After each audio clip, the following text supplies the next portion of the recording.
Ravens too. Oh, you Oh already know man, what's up. we definitely gotta talk about the Ravens. Hey man, what's good, man? It's your boy Boomy, man. We back with another Fan Talk Friday. Fan Yes, Talk Friday. sir. Yes, Episode sir. 2. You know what I'm saying? I got Yeah, Scooby back. I got EBJ yeah. back. If y'all followed us from Instagram, you would know that EBJ he was on one of our first IG live streams with 9-3 Elite.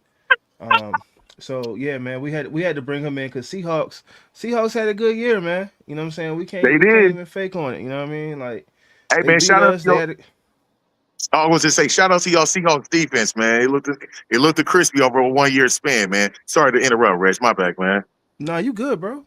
I just had to You say good, that, man. bro. You know what I'm saying? Your defense did do a turnaround. But I guess that's what happens when you get a, you know what I'm saying, fresh voice and all that stuff. I You gotta know what think I'm the saying? Ravens. It all falls back to the Ravens. They had a chance to keep Mike McDonald. They could have even had him as their head coach, but no, he snatched it. Mm, And he just elevated the defense. I like last year, like for the last 4 years, our defense was not good at all. 23rd ranked. yeah, Now yeah, just turn around and have a right coach to put the right scheme and right. We have the players. It's just they weren't put in the right position. yeah. No, So you're absolutely right, bro. Especially how y'all drafted too, because on the real, like Witherspoon and Woden and all of them, you know what I'm saying? And then picking up DeMarcus Lawrence and then that trade for Leonard Williams. It was like y'all building the pieces. It's like how the Steelers Mm-hmm. did this in the past 2 or 3 years. If you see what the O line moves, the O Yeah, line and the D line moves, it was building pieces after pieces after pieces with the mixture of veterans and stuff like that. And then right place at the right time with the right coach. yep, yeah. all Facts, works out. facts. You know. Yeah, man. Shout out to the Ravens, man. You know what I'm saying? Everybody eating off the Ravens. You Beating feel me? off the Hey, Ravens. hey, let's keep it a buck. Hey, let's keep it a buck. We did too with Deshaun Elliott and Malik Harrison. Let's go. Man, And Chuck Clark. I say more Deshaun than anybody, bro. Like Yeah. Oh yeah, that bro. was probably one of my like Deshaun was probably like one of my favorite pickups, bro. I ain't gonna hold you. Yeah. Like Deshaun came in, he like surprised me. He like wowed me. And it's like, how did you let this guy walk? And like honestly, Deshaun Elliott is the reason why I even made content. I made one video and I was like, oh man, like Deshaun Elliott is a dog, and Mhm. that joint got like 2,500 likes on TikTok. And I was Oh, like, Yeah, they don't take that okay. one time. They don't take that Yeah, one time. I was like, okay, all right. So I made another one, and that joint did like 1,500. I was like, okay, all right, yeah, I'm gonna keep doing this. keep doing Oh it. yeah. I Yeah, did Oh that with yeah. shout out to Deshaun Elliott. I did that On the with real. Tariq. Shout out, man. Saved us a lot of games last year too, man. Let's keep that a buck. Didn't Facts. y'all bring him back? I thought y'all cut him and brought him back. No, no, no. Nah. He's on a 3 year deal. I'm Oh, surprised he ain't. He got a deal. I'm Yeah, thinking you know, about. he got. I'm probably We caught thinking him about. for low key. We caught him for a super cheap deal too, bro. 3 year for the 21 for Yeah, 7 for his, and yeah. especially when he did last year, bro. What he Yeah, did last year, bro. Like That was a Pro Bowl season. yeah. yeah.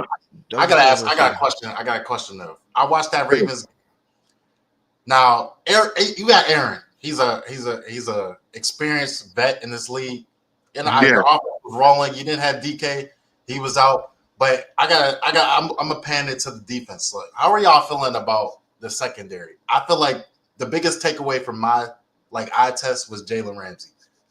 I didn't think Jalen had that big of a good. I did have a good game. I know there was probably some defensive miscalls in the secondary. People Yeah. running wide open over the place. Your D line and linebackers, I feel like they're good at. I think the issue was the secondary, but I want y'all to pitch in on what y'all think about the You defense.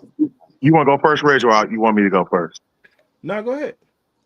I'm gonna say I this. enjoy listening to the conversation as much as I'm I I'm a, enjoy. You know I'm a, what I'm I'm a, I'm gonna say this, bro. I think, and you can see it even in the game when they were showing the pause. Okay, like the Zay Flower first touchdown, bro. You can tell we was in all man blitz, but there was no safety help because on the real, they trying to stop the run. They were trying to stop the saying? run and get to Lamar. Because if you saw the series before, how we did get to Lamar and all that stuff, you know what I'm saying, and then. We didn't know it was going to be like backyard football. Like, you know what I'm saying? We didn't think Lamar was going to be moving like that with the back and all that stuff. Because remember, a couple Yeah, of times they got to hit him, pressure him, and all that stuff. It was a yeah, great, I ain't gonna lie to you, bro. It was a great play. But I think you saw when they showed the freeze, how Jalen Ramsey ran up, but then there's no Duggar, you know what I'm saying? There's no Duggar right hmm, there. So I'm going to call that communication on that end. The yeah, second one, bro, I'm going to be like, bro, if I'm Jalen Ramsey and I'm already seeing my secondary all right there, it's like one of them things, like, you know how they always say the good players go by the system, but the great players know when it's time to read and react. and we called Jalen Ramsey a great corner, but like now you looking like a good safety. I think he wasn't like thinking, bro, because on the real, he knew that had risk him right there. Because on the real, when they showed like it's the same play again, which it was, but instead of going middle, it went side. Yeah. And I was just like, bro, I'm not gonna. I think it was just bad communication on the secondary. Yeah, Bad communication on the secondary. it was definitely 2 bad drives with 2 bad communication series. That's what I'm saying. It's bad communication because you think about the whole first half. You didn't see that whole first half. You didn't see that because on real, they making Lamar. We was making Lamar. You have to dink and dunk it, bro. You got to dink and dunk it the bigger, which was working. But I just think you can see 2 things. It was backyard football. Because think about it, Highsmith and who was that came up the middle? Benton on that one. They the first one for Lamar that he got to Zay Flowers. That was right there, cookies, bro. Yeah. There was a linebacker on Zay. No, it was Highsmith coming off the Queen. He taught the first one. Patrick Queen was on. Queen had dropped. Yeah, but I'm talking about the rush. I'm talking about the rush that would look like backyard. That's the reason I say it looked like backyard football because you can tell it's all out. You know what I'm saying? All out. And then Highsmith's coming this way. I want to say it was Benton coming up the middle when they said when we all kept on saying we got him, and he maneuvered out of that, and then he shot the one deep on the. It should have been a one high. You know what I'm saying? If you gonna come with a blitz, everybody knows you go one high. It wasn't an all out zero. It wasn't zero. Yeah, we all know what zero looked like. Kyle Duggar one. It was just they were all bunched up. And yes. I think he just miscued what he was supposed to do because that was his man. And when he came across the field, it was like he got lost in the bunch. Yeah. Dude came wide open. Jalen's on the back, but that's not his man. But I feel like it was just a secondary. I feel like you guys really played well. It was just a secondary that was just having issues. Yeah, and that touchdown, the first down that Likely picked up. Yeah. All Ramsey had to do was shoot his arms. Yes. He was going for the pick. Yeah. Like, bro, he was. That's like middle school, bro. Like, and you know what? The difference is between him and Minkah Fitzpatrick. We all know Minkah Fitzpatrick will put his body in and just try to either. We're gonna have to get off. We're gonna either get pass interference because then think about it. If it had been pass interference, it'll be a spot where the ball was. That means they gonna have to run it. They would have had to run it or something like that in the top, and the clock would have either stopped or keep going. But Jalen made that same play on Garrett Wilson. Yo, what up? Yes. Jalen made that same play on Garrett Wilson. No. Here's the difference. Remember, Isaiah Likely's jumping to go, get a high point. Remember, Garrett Wilson got his back turned and he's turning around. This is jump for jump. That's the reason why I say, you misread the jump, Jalen, but also too, bro, do something, bro. Put your hands on him or something. You know what I'm saying? Because you long and you got there. And I think put your hands on something. I think that's why Highsmith missed that sack because he was that's the second. Yeah. Oh, they would throw a flag on that all day long. Yeah. Right. But I mean, it's like I don't want the flag, but it's just like, bro, make some kind of effort. Mm-hmm. That's what he said. That's what EJ. Is that what you're trying to ask EJ? Like, why do you try to put the effort or like, on that one with Jalen? Yeah. Yeah. So it's like that's the reason I say that's the difference between him and a Minkah Fitzpatrick.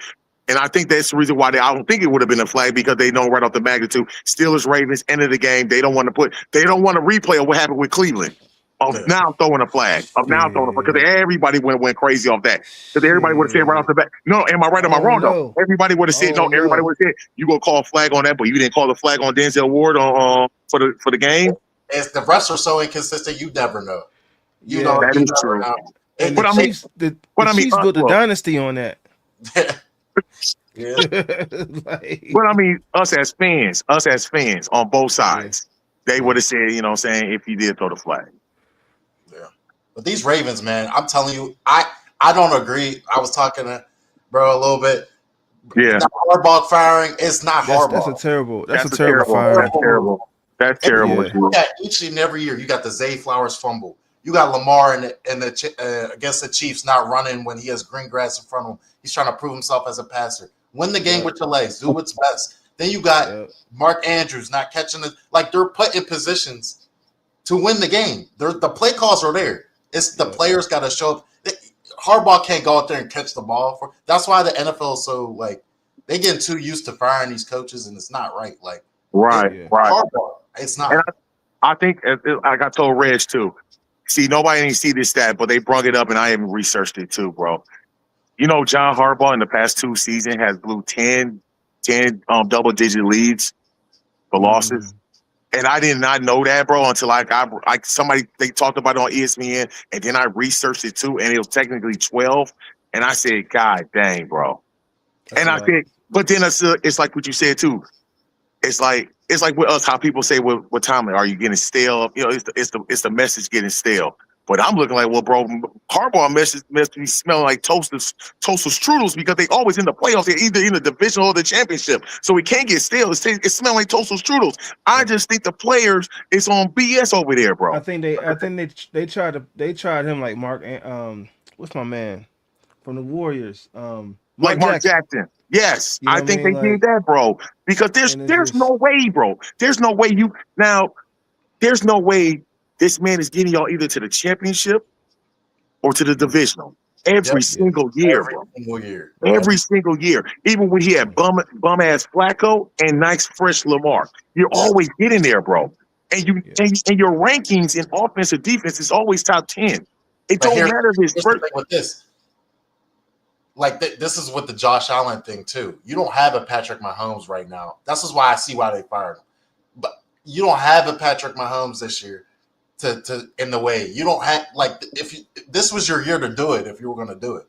McDermott's on a super hot seat. Man, what? Talk about that, man. McDermott's on a super hot seat, bro. If he don't get up to the bowl, at least to the bowl, bro, he's fired. He's fired. But still, you got to think. You got to think they're there every year, though. Right, So no, you're right. But here's like you just said. There's no There's no Burrow. There's no Mahomes. There's no Lamar. And I'll tell you like this. It's like what we said last week with me and Trey and Reg was saying about like what the loss, how bad the loss. Here it is right here. If you lose to Denver, let's just say they play Denver in the AFC Championship game. If it's a bad loss, you telling me you don't let McDermott go? Yeah. Because if you do that stale shit to Harbaugh, what makes it seem like, Buffalo? Because like every analyst in the world is saying right now, there's no reason Josh Allen can't get, like, I'm not saying like, it's not on Josh Allen, but it's like McDermott, what's in your way? Yeah. Everybody does say, don't matter what position, what place you is in or whatever like that. But it's hard because what was in the way of him making it this year was a field goal. It's like, you're right there. Come on, baby. You're right there. This close every year is something. Yeah. Right. But like with I didn't realize McDermott was in Buffalo that long. Bro, McDermott been in there like 8-9 years. It's like 9 years, bro. Yeah, even before Josh Allen.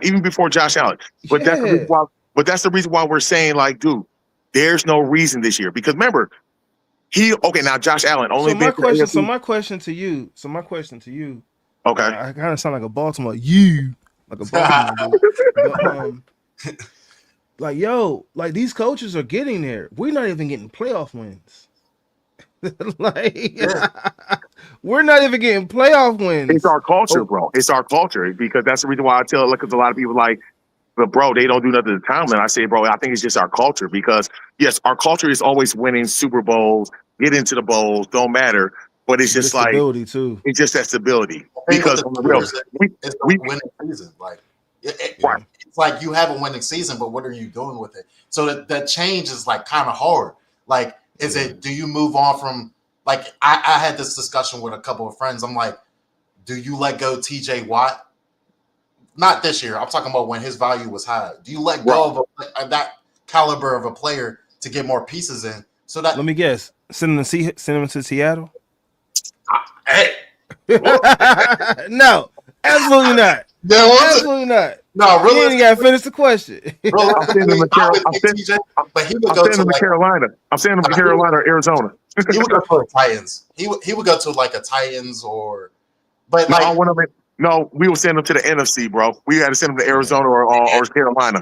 I don't want him in the AFC, bro. But it's like, it's so hard for the NFL for change, because you're getting there. But what does it take? It's not the head coaching move. We can throw that narrative out the window. It's not working. You look at the Jets and Cleveland Browns. You look at all these who keep hiring head coaches. It's like you got to let go of a caliber franchise player to get more pieces in, and maybe that will change the outcome of something. I totally agree. I totally agree because look what's going on right now. Look what when Saleh left the Jets, he's with the 49ers. Look at all the pieces that they've been losing, and he keeps that defense top 10. Yep. Let's look at Flores. Flores is the best example. He left us. He due for a head coaching job too. Yeah. But I'm just saying, like, he left that, you know what I'm saying? They let him go in Miami. He came to us, made our defense a top 10. I still, to this day, Jesus Christ, I do not even know how the heck we let him walk out the door. Somebody should have had a Permani sandwich and some chicks from the South Side on Carson Street. So, you know what I'm saying? Keep him in the building.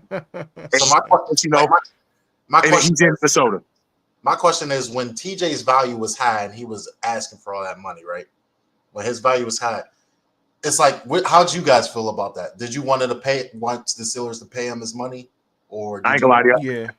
Yeah, I ain't gonna lie to you. And I'm gonna tell you like this, more personal, because like we're from Wisconsin, so it's like, you know what I'm saying, us out here in Wisconsin, like we treat TJ like he's God, bro. Like he's like Ben Roethlisberger in Ohio. He's God. Badgers. He's God. Yeah. He's God to us. Like Benton, I know Benton personally, bro. He's like 20 minutes away from me and stuff like that.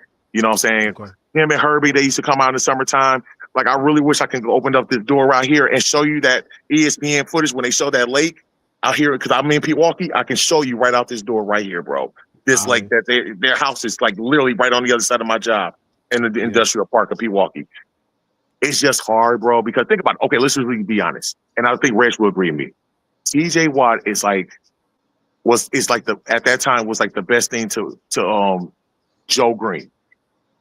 Because just of his name, his popularity at that time, the things he was doing, when Aaron Donald is saying like, bro, he should have been the defensive player of the year and all that stuff, the things he's doing, getting the sack record, at that time, we was moving him a little bit from the right to almost to the middle and all that stuff, doing the stuff that we doing. Remember that year, he's leading, like he's elevating our defense back to top 10, top 5. We ain't had that in a minute. He's elevating Bud Dupree's, you know what I'm saying, stuff. He's elevating, you know what I'm saying, guys that we keep picking up off the street mode. So if you look at that and then you like mirror it to Joe Green, bro, like Joe Green, we had Mel Blount and all of them and stuff like that. But like I said, you had the Donnie Shell that was undrafted. He's elevating and all that stuff. The people were saying like, Joe Green was saying like, bro, I got 3 people on me. And the cornerback's like, well, bro, you need 4 because you still need to get to the quarterback and you're still doing it.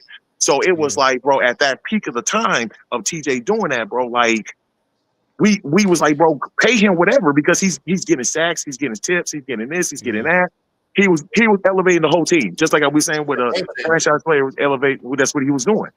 Yeah, I don't think I ever really considered letting TJ walk out the door.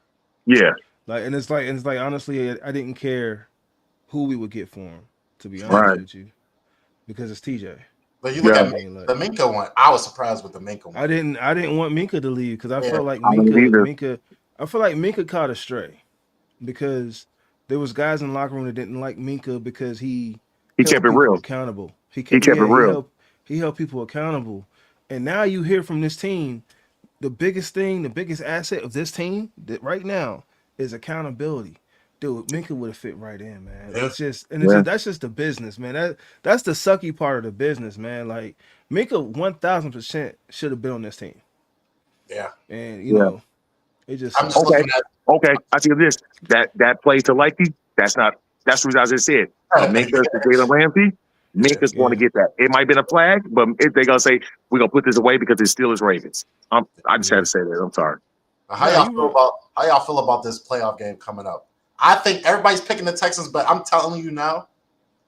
You've seen it too many times, bro. You see it too many times. And you live in Pittsburgh. You've seen it too many times, bro. I'm telling you now, the Texans have a good defense, but Seattle played them. We put 30 on them. Like Stingley and what Lassiter. It's not a division game. It's not. But and it's like it's all about matchup and scheme. The Colts just put up like 26 or something on them. Like, right. And if Homeboy didn't get ejected, they probably would have won that game. Yes, I thought the ejection was some bull. Because he barely touched the ref. He barely touched him. Like even Puka said it. Puka said the refs just want to like it. The refs just want to be on TV. They The was want to refs be are on so TV. bad. They need a fine or they need suspended like games because I the agree. calls they're making is ruining the sport. Like it's really. Hey, did you notice? Dude. Did you notice? I think it was either last year or 2 years ago. All of a sudden, they start saying like when you know how they pick certain refs to do the Super Bowl or whatever like that. So I think it was either last year or 2 years ago. Something must happen. Same situation, not exactly same situation where the player getting ejected or for touching whatever like that. They had suspended a crew that supposed to have been going to the. I mean, a couple of players, a couple of referees that's supposed to have been going to a play to the Super Bowl to ref, but they said no, we're not putting these guys in. We're going to take these guys over here. Like the 1 So year. no, I feel you on that. Yeah. The 1 year. I The want to same. say. I want to say like I want to say it was that first time that it was Philly and Philly and KC. I want to say it was that round one, the one that was in Arizona, the Super Bowl that was in Arizona. But no, I feel you on that, bro. I feel you on that. But it's just this is my thing. The O line is looking better. The D line was looking fresh. Just from Dylan Cook. Yes. Like people Tell him don't what you were saying understand. last Like my O line coach, he was like, bro, the key to a happy. I mean, I know EBJ played too. My O line coach was like, yo, the key to a happy family is communication. And he always stressed that on offensive line. You got to communicate. Defense, you can kind of freestyle a little bit, but offense, you got to slide that protection. You got to know where the heat coming from to be successful. You can't freelance it. And you saw it in that game wheel touchdown. You see how the way they was all pushing to the right, and they let that hole be right there in the inside where everybody's gonna think like he's gonna make that corner. You know what I'm saying? He's gonna try to make that corner hitch where he just cut back inside to the line. Gainwell's your best receiver. Gainwell's your best running back. Gainwell is, and that comes with he was on the Eagles. So to me, he got that experience. Yeah. He watched and trained and learned from with Saquon. Yeah. Not to say he didn't have a skill set before him, but essentially he's our Saquon. Yeah. Like he's come in and he's essentially played that same type role as Saquon. So, and you know what? DK back, you get he's your deep threat. You got the pieces. Hey man, y'all shout your IGs out right quick, man. Still City Recap said he needs your IGs. Hey, it's Big Scooby 32. Big Scooby 32, man. Like Scooby Doo, Big Scooby. Oh, mine's EBJ.14 on Instagram. EBJ.14. Hey, I'm gonna say this too. Oh, go ahead. My bad, Rage. I'm sorry. No, I'm gonna see if I can put y'all names up there. Okay. Hey, I'm gonna say this too. EJ, man. I think it's like I want people to be patient.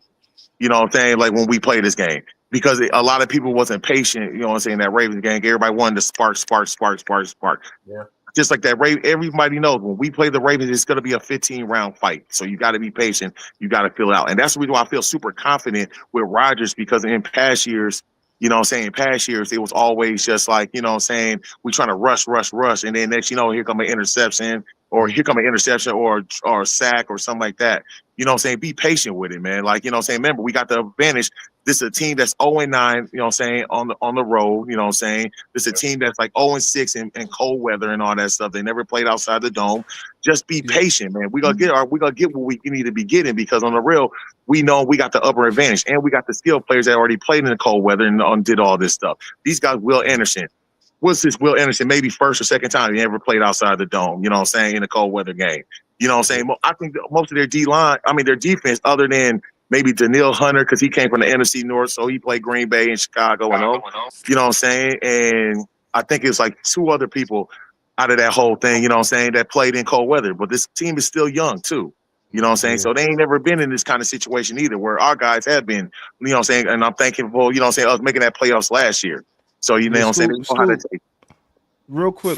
Big facts. My man, go ahead, introduce yourself, homie. Oh, my bad, baby. No, what's good, y'all? How y'all doing, man? We can't hear you. Good. Okay, you hear me? Hold on. I can hear him. Yeah, I can hear him. There we go. Yeah, I got the mic It's on. always me. Come back. Just back up. Hey, man, how's everybody doing, though? How's everything? Good, bro. How you doing, man? Man, everything's good. I can't lie. Give your IG out.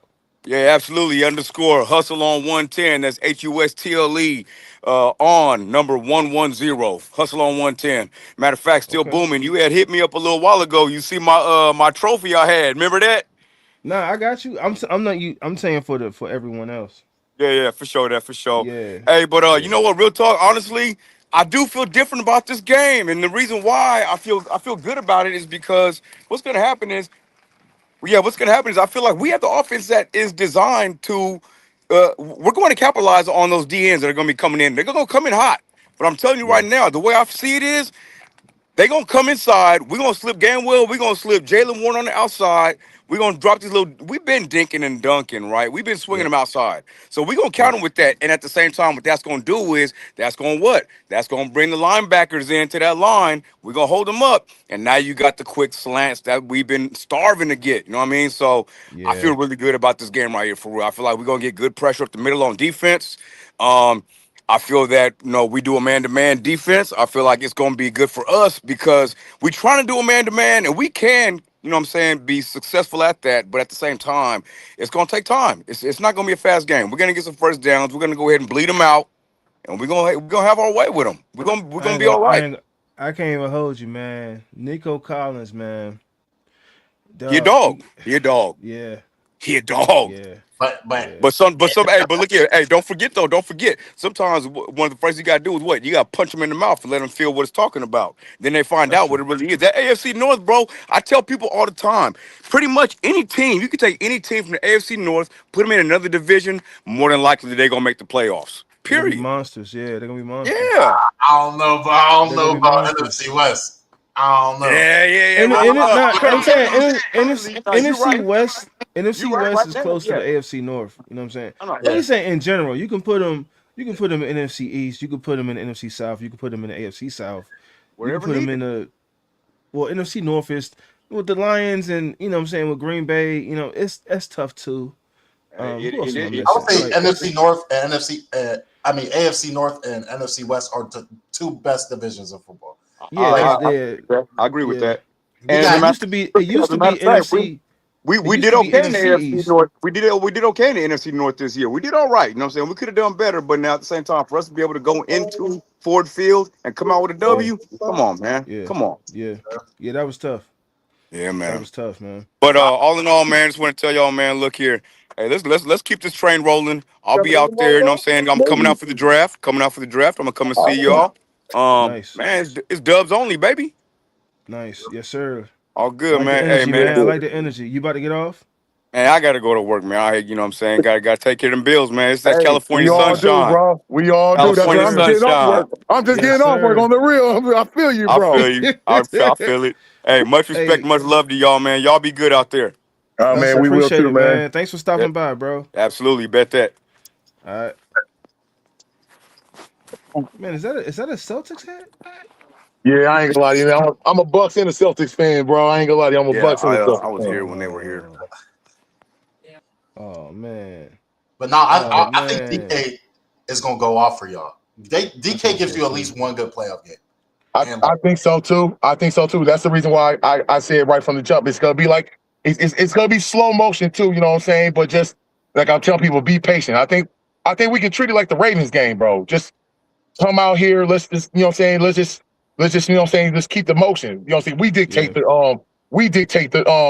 how the way the game should be played and how the way the game should go. He's going to get over 80 yards. I'm telling you that now. He's going to get. That's very big of you as a Seahawks fan. It's very big of you. The only reason I'm saying is because he's seen it. Yeah, I've been told. I told him week 2. They ain't believe me. I told him week 2. Yeah, you was talking wild though week 2, man. DK gonna give you 4 drops. Damn, bro. DK gonna fight. Yeah, that was true. He gonna score once, but I told you DK got a dropping problem. But when playoffs hit, that first game, he's gonna go up crazy. I'm telling you. And I think he's gonna be super locked in because on my mama, he's gonna try to. I don't want him to try to overdo it because he's trying to prove it to us and prove it to his teammates. Like, hey, bro, I effed up. You know what I'm saying? Let me get a quick one real quick. I think that's the reason why I'm glad we got Rodgers, a veteran that can, say somebody that. Like how you got that wild dog and you just need that right master, you know what I'm saying, to calm that dog down. Just wait on it. Best believe he's gonna have to show up. He's got to show up, but I'm just saying, like, I don't want him to do over too much. That's the reason why I'm saying, like, I'm glad we got that veteran. Because think about it. Let's say we had a Bo Nix, whatever like that. You're gonna need Peyton to calm him down. But I'm like, bro, I need somebody that's on the field to calm him down. Yeah. You know what I'm saying? Be like, bro, just catch this little 6-yard hitch. And just get the first down. You know what I'm saying? We'll get you in there. Well, you know what I'm saying? I just need you to be It's almost calm. like it's like basketball. Just see it go through the hoop one time. Yeah, You know what I'm saying? yeah, Don't try yeah. to. I want to see y'all because I haven't really seen this all year. I want to see Pat Fryermuth get involved a lot more. He's a down. That's play calling, and I Yeah, think that's he only play got what he got because of Aaron Rodgers. I think it's Because because Aaron Rodgers. Rodgers be changing stuff. I think it was Rodgers, and I think Fryermuth knew too. Like, bro, it's my time. It's my time. There's no DK. Everything's on the Ravens game. Everything's on me. I gotta put it on me. I think he told. Cause look how bro. Let's be honest. We ain't never seen Pat Fryermuth come like being that emotional after a game, bro. No. After a game, like when they showed him clips of him saying "F him, F him, F him," Yeah. I ain't never seen that man just go like that, bro. I was saying it with him. I mean, number one, we all was saying it. No, I mean, we all was saying, but I'm just saying, like, we know his personality. You know what I'm saying? We ain't never think about it. All the games he's been in. Remember, he's been there 5 years now, so we seen the highs and lows of this whole team since he's been here, bro. I think it was Fryermuth. I don't think it was McCormick said it, bro. I think it was Fryermuth who told Calvin Austin, "Go cook him, bro." That in that conversation, bro. I think it was Fryermuth. The city after that game, I already know was turned. I posted on my IG. I was like, it was Baltimore versus Raiders. I'm like, it's whoever loses, duck from your windows and get cracked because it's gonna get bad. But no, that win was crazy, and I'm going to. I don't even know if y'all know. I'm going to the game. I'm going to the game. I'm wearing my hat. You going with your pops? You going with your pops? No, I'm going with my friend from college. So okay. I just want to see a good game. Like, we don't got much NFL left. Yeah. Right. I can't go. I want to see a Seattle game. I'm going there next year. Y'all got the bye, right? Yeah, they got the bye. They got the bye. How does it feel? How does it feel like y'all probably haven't had the bye since. Did y'all ever had the bye with Legion of Doom? We had the bye 2 years in a row, the Denver one. Yeah. And then I don't know if we had it the year where we played the Patriots in Super Bowl. I was still like a good 15 years ago plus. Like, how does it feel, man, to be back up top? And I know you've seen it on my Instagram. Shout that IG one more time for everybody, man. EBJ.14. Hey, you gonna have to duck the camera because he got this big draws. Big draws. Like, oh, stop. Man, on TikTok too, I stream the game. My TikTok is Buggo Ben with 2 B's underscore. Man, I stream the game, and the people that are on the lab just know I'm an emotional person. Like, that Rams game, when we played the Rams, it was looking bad. I screamed at the TV, I cussed it out. Like, just to be able to get there now, because like, you got to know the pain I was suffering. I had Geno Smith as my quarterback. I had Pete. I don't even know what Pete Carroll was doing getting him back. But it's just to be there back and to see it's really the defense that I'm like really excited about. Because the way our D line's getting to the QB, the way our secondary's playing, Reek Woolen finally locked in. That concussion knocks some sense. Well, with him and Witherspoon, bro, that's low key a miniature version of Sherman and Cam Chancellor, bro. Ain't a lot of you, bro. You got Nick Emmanwori, defensive rookie of the year. If he don't win it, it's rigged. But like, he can play anywhere. He can play linebacker, he can play D line, he can play outside, lock down your it's just fun to see. So. And we're back. We'll be back, man. So you got confidence now, man. Hey, Reg, you know who he sound like? How he was that second year with TJ, that 2000. No, the year that we made that trade to go get Minka, bro. Like, seriously, remember how we started making we love Minka, bro. No, I'm just saying, like, that first when we made the trade and we was like, dang, we got Minka, and then we got TJ already emerging, and then you got Dupree, and then you got this, then you got that. Remember that year? We played the Rams and we played the Rams in Hines because I went to that game. That was the first year we did the old school color block. You know what I'm saying? Old school color block jersey. And bro, when I'm talking about, remember, we had Mason Root. That's the year when Ben tore the because I went to that with the home opener in 19. That was 19. Sorry. It was just 19, like everything, like how he's saying all that stuff. Guess how like he sounded like how we was sounding. Back in 19, man, we just got Minka. We did this. We did that. Look at the defense just doing week after week, takeaway after takeaway, splash after splash. This person should be this. That person should be that. Hargrave over here doing this, doing that. Yeah. It sounds just like how we look. Only thing we was missing was like a corner, if I'm not mistaken. Yeah, we was missing a corner. Our corners were too small. Yeah, the corners were small, but it was just our front seven was elite at that time, was super elite, and then Mika just doing anything he wanted to, bro. Picking off stuff, hitting stuff, fumbling stuff. So I feel what he's saying. I feel what he's saying. Like our defense is back, our stuff is back. Looking crazy. Now, what I'm scared about is, Carolina. Carolina plays. Hey, you see who in here? Okay, what up, dog? Hey man, we got the super. Hey, let's be quiet and give him a quick introduction. That's a superstar right there. I be watching his stuff all the time. Hey, love, man. Thank you, bro. Thank you. That's the man with the master plan right there. Hey, man. In case y'all forgot, that video is going crazy. In case y'all forgot. I swear to God. I was cracking up when I seen that. Yo, video going insane, bro. Yeah. This is crazy, man. What's good with y'all, though, man? Damn, I got to jump out. I got to jump out and jump back in. I got to jump out and jump back in. I'll be right back. For sure. For sure. Every time somebody jump in, I got to jump out. It don't matter. I'll jump right back in. Be back. Gotcha. All right. Nah, we was talking about. I was like, the Rams play the Carolina Panthers, and like they're not losing, and we play them. I'm like, that's gonna be another week. I'm stressed. My high blood. I suffer from high blood pressure at 22 watching Seattle. Like it's bad. EBJ in the building, man. What's the deal, hold on real quick. Blood pressure. I'm going to Walgreens right now to go get me some for Monday. Shoot. Let's just be honest. Hey, man, watching this team play, man, get me. It would drive me insane. Ain't the Seahawks chilling for a week? They good, ain't they number one seed? I'm not too happy about it. I would rather jump in and play, but at least we get some players back. Yeah, and see what happens. Yeah, he said he going to the game to root the Steelers on. He gonna put a hat on and everything. Yeah. I was talking to him. He said he's going to the game. I was like, hey man, go. You gotta show love to your city, man. You ain't a fan, but shit. I want to see. You can wear a Pittsburgh hat. Yeah. Hey, I'm gonna keep it a buck. When I went to that game in 2019, when we played the Seahawks in the home opener, it was a lot of Seahawks people in there from Pittsburgh, bro. I guess y'all got two homies that at that time was from Pittsburgh that played on the Seahawks. Yeah, we got a couple. We got a good amount. Good amount. Yeah. I don't know them personally, but we got a good amount. No. I know because I'm real like two of my homies and because like my cousin lived in Mount Washington.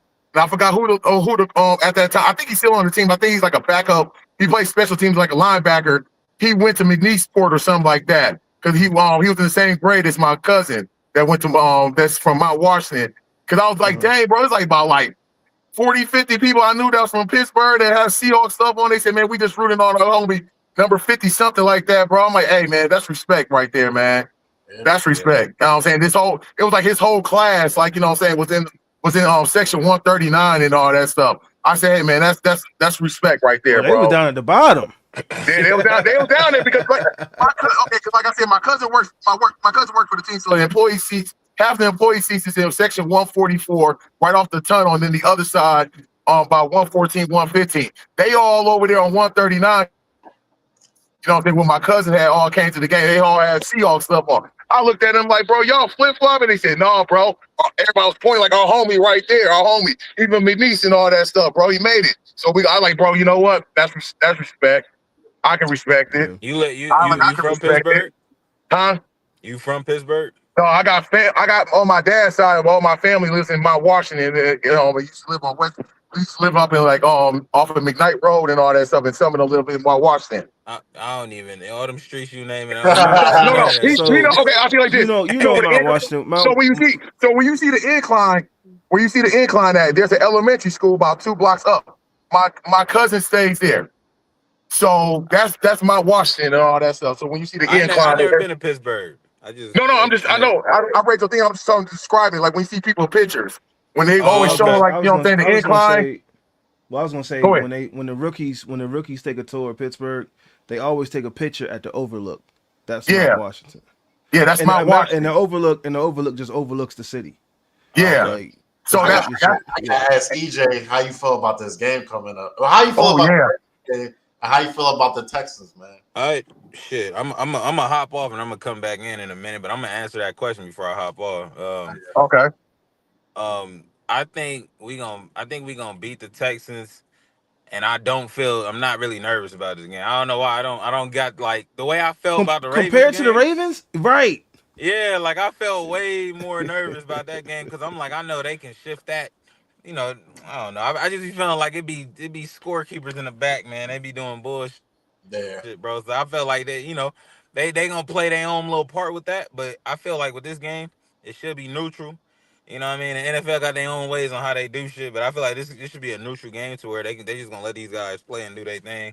And I think DK gonna show out, bro. I feel like I don't know how crazy he gonna go, but I think the only way he goes crazy is if they move him around. They can't just let him sit on one side or none of that. You're gonna have to move him around, put him in slot. You gonna have to Yeah. Would you start him do in some trick slot? plays with him. You know what Would you I'm start him saying? in the Like slot? I would start him in a slot, bro. Honestly, shit. Like, cause Stingley gonna be all, they probably gonna run a little man, have Stingley chasing him all over the place. So I would get creative with DK, bro, and use Pat Firemove. But like Firemove need to get active, bro, because Yeah. whenever he get active, it's a win-win, bro. So I think if they can do shit to kind of like move the offense around and not be so predictable, I Yeah. think we should win, bro. Probably like 24. I think we're gonna probably win like 27 to like 21 or something, 28, 21, something like that, in I my don't. fair opinion. The Texans don't scare me. Like Yeah, they don't, bro. They don't. I their don't know. offense, their defense, yeah, it's top 3 in the league. But Yeah. Yeah. Yeah. their offense, what is Woody Marks? Like, come on. I mean, Yeah. Right. it would be different with the Chubb's Joe. wash. Like they got it's a lot of wash situations going on in Texas, man. Like I said I feel like outside, wash situation. bro. I'm just saying, man. Like The Willie Marks disrespect, ain't gonna get bro. it done. Chubbs ain't getting it done, bro. I don't know, Nico. I feel like we're gonna be all over Nico because that's gonna be their main Hey target. man, Like You already know I I just, don't I know. JPJ just, wants that. I just You know need, I just JPJ need them wants to that. win. I just need them to win so I can be like EBJ and do like a big draws, big draws. Big bro, hey, he had me rolling with that shit, bro. I'm He telling you, rolling with every that win, you gonna see something out of me. shit. It don't He's matter talking what about some it big draws. No, but hey, I'm gonna tap in with y'all, bro. I'm gonna come right back. I'm probably back in like 30 minutes, bro. If y'all still All on. right, all right. I is. bet All that. right, so bet. All right. All right. Hey, I Nah, Yeah, feel that joint. I promise you, man. That joint had me rolling for like a couple of days, man. I bro, said I already EBJ know how wild. I was on TikTok scrolling and I just heard the song. I was like, what can I do with this? Put my own little spin on it. Start grabbing shit out of my drawer, and I just start throwing it. hey, I feel him on that whole situation what he was saying with the game plan and stuff like that. But it's like what I said earlier. Don't be no rush. You know what I'm saying? We're gonna make them play our game, whatever like that. And that's the reason I said, would you start DK in the slot? We all know Stingley gonna hold him just like we gonna want JPJ, which I ain't gonna lie to you. I'm gonna give a big shout out to JPJ, bro. He Yeah, ain't had no flags in a while. He ain't had no, you know what I'm saying? No, he's been having great defense. They ain't been throwing to he's his our number side. one corner. He's our number one No, corner, man. right, DK is going. Like Stingley's a dog, but right. Lassiter is going to be on DK and Lassiter. JSN had. Wait, did they clear him? Did they clear him? I think he's cleared. Lassiter, he's not going to cook DK. Like he's going to get some wins, but DK can win that matchup. Yeah, all day. And then my question is like, so y'all win this game, y'all advance, right? I don't know who you might play. We'll play Denver. We'll play Denver. What do you see the outcome of that game being, and what do you need to do against Denver? I know that's looking too far ahead, but it's like if y'all win, y'all there. So it's win or go. If we play Denver, bro, I'm not gonna lie to you, because that defense, that second, it's gonna be number one, Surtain on DK. And then that dude Riley Moss, that's the game I'm gonna need Calvin Austin to get busy because that Riley Moss dude is the most penalized dude in the whole NFL. Yeah. So then it's like again, it comes back to Rodgers, and I'm glad I told everybody like this, being from Wisconsin, like I told Reg last week in the last Friday thing, Fan Friday. What y'all like what we see here in Wisconsin about Will Rodgers, a lot of us didn't want him in Wisconsin. But I told everybody, like, dude, you know what? After what I've seen, I'm a rock with Rodgers. And what did I say, Reg? if he gets me the playoff game, I will say Aaron Rodgers is my quarterback. He's my Steeler quarterback. Yeah. It will all come back to Rodgers if we play Denver, bro, because And that's yeah. it will all come back on Rodgers. And I think, like y'all saying, Rodgers will put everybody in a good position. But that defense, now we're talking about a defense that scares me. Denver defense scares me, bro. Denver defense scares me because they are super young. They are in the right positions, and they got the right DC, you know what I'm saying, coaching them and putting them in position with Vance Joseph, bro. That man can scheme some stuff up. Yeah, I was gonna say that's where, you know, I don't fear any of these quarterbacks. Like any quarterbacks in the playoff, I don't fear none of them. No, I can agree. Denver defense. Yeah, we could put some respect on Texans defense too. No, I'm giving number one respect on Texans defense. But the quarterbacks, yeah. Nah, man. Aaron Rodgers got more wins than all the quarterbacks combined in the playoffs. Oh, you saw that? Y'all saw that stat saying Aaron Rodgers got the most wins out the whole AFC and all that stuff. It's all about experience. It is playoff experience. When you get there, CJ Stroud got playoff experience, but is it as Rodgers got? It's all about. It's a different game. It's just like Luke. It's just like Luke. It's okay. If that's Tucker knocking that down 10 times. Oh yeah, bro. Oh yeah, like, bro. Knocking that down. If that was Tucker, right when it likely would have come, I'm already cutting the TV off, bro, and I'm already crying in the car, bro, like right off of Friday. Yeah, that likely catch was like. I didn't even like. That was unbelievable. Like and then I don't know. Luke rookie. I'm sitting at the TV. I'm like, he's about to miss this. I was like, why right? I was like, the stadium's going crazy. You see Lamar's face. You see Harbaugh's face. Harbaugh looked devastated. No, Henry, I was trying to figure out what happened. Derrick Henry, bro. Yeah. They couldn't believe it. I mean, I couldn't believe it. Like I said, when Likely caught that pass, I was preparing myself mentally for the L. Like, I was like, okay, all right. Hey, man, at least they came in and played tough. You know what I mean? Yeah. But then when I saw us going crazy, I'm like, why is everybody going crazy? And it's like, he missed it. I was like, oh, snap. Hold on. Nah, for real? And I'm looking at the screen. I'm trying to see what the replay show. Yeah. You know what I mean? And I hope people ain't leave the stadium early. There was not many people that left early. I will say that. At least not in my section. I did see a video online where somebody was like, they was trying to get back inside. But I didn't see anybody leaving from my section or anywhere near me. That's real love. That's good. Same thing with the Christmas game from 2016 when AB hit the immaculate extension. Yeah. Dude, nobody leave that game. I came to that one, bro. Hey, folks. You a season ticket holder? No, I am not. I am not a season ticket holder, but I got season ticket holders that show me love though. Like they be like, mom's not gonna make it. You want to come? All right, cool. You know what I mean? I got, like I said, my family, like my cousin works for the team, so like he always be like, "Come on out, whatever," like that. So, cause like now check this out. Like I told Reg in the last one, my cousin lives out there, but he's a Packer fan. But like I said, we're from Mississippi, so it was either, like I said, Pittsburgh for me because of Donnie Shell and all that stuff. He's like 20 minutes from where we're from, Mississippi. You had Brett Favre, you had Chicago with Walter Payton and all that stuff, and you got New Orleans right close with the Mannings and stuff like that, being from Mississippi too. So you had your choice. So when we moved from Mississippi to come up here on my dad's side, it just rolled like that. But then his dad, my uncle is a Packer fan because of Brett Favre, because he's from Kiel, Mississippi. Yeah. So I would say what, because I've been dealing with a lot of Niners fans. They piss me off.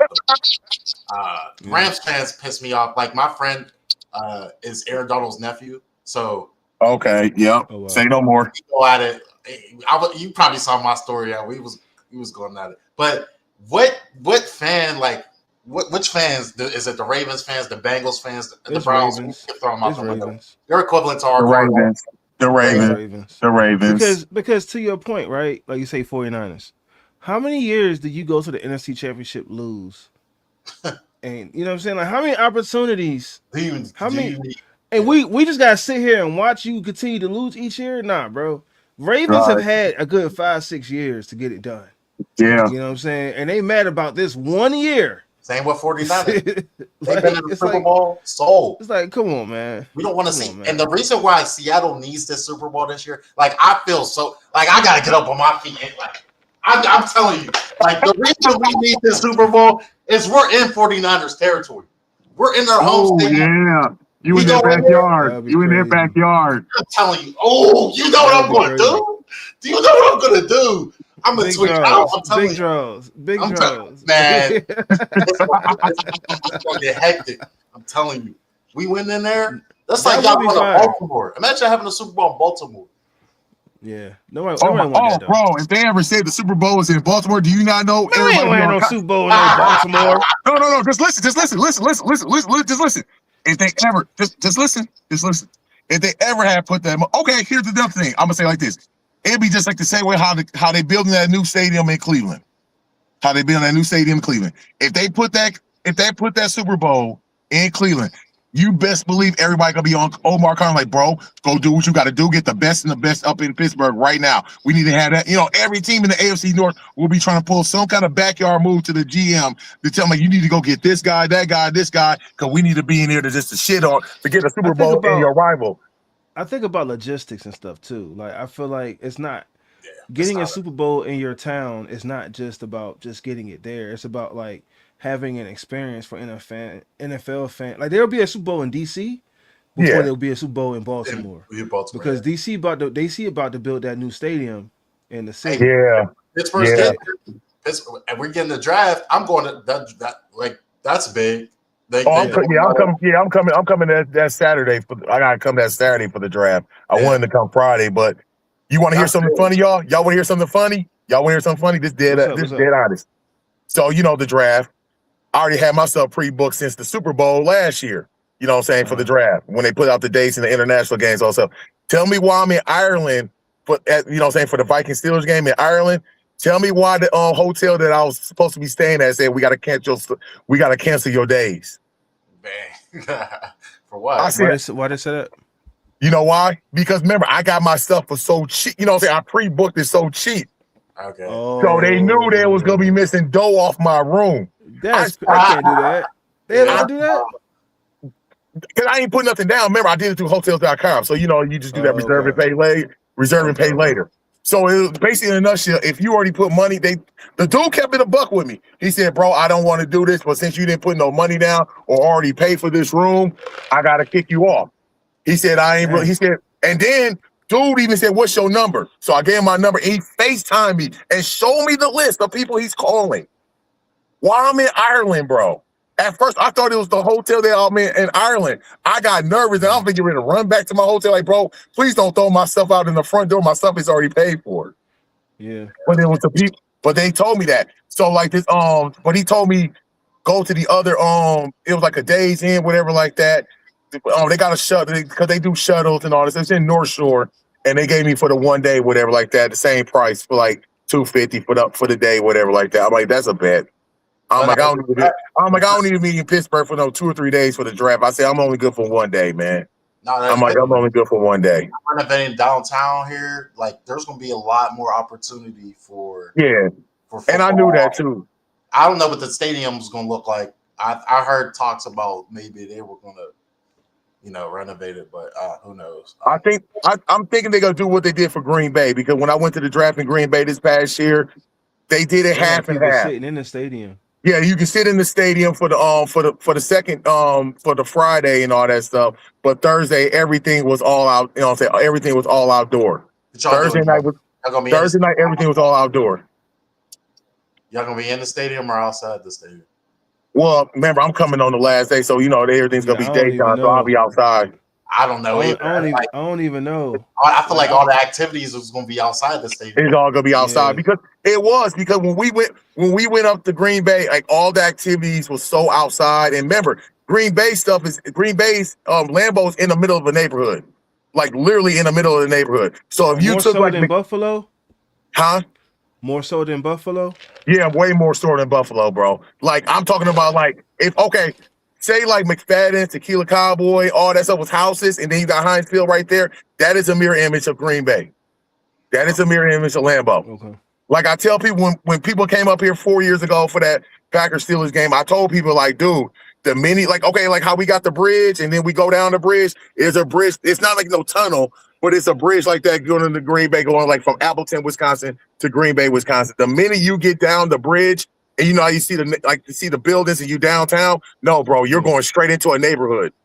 You're going straight into a neighborhood. That's the reason why like you're literally going into a neighborhood when they talk about Packer ownership through the community because it's in a backyard. It's in the middle of a neighborhood.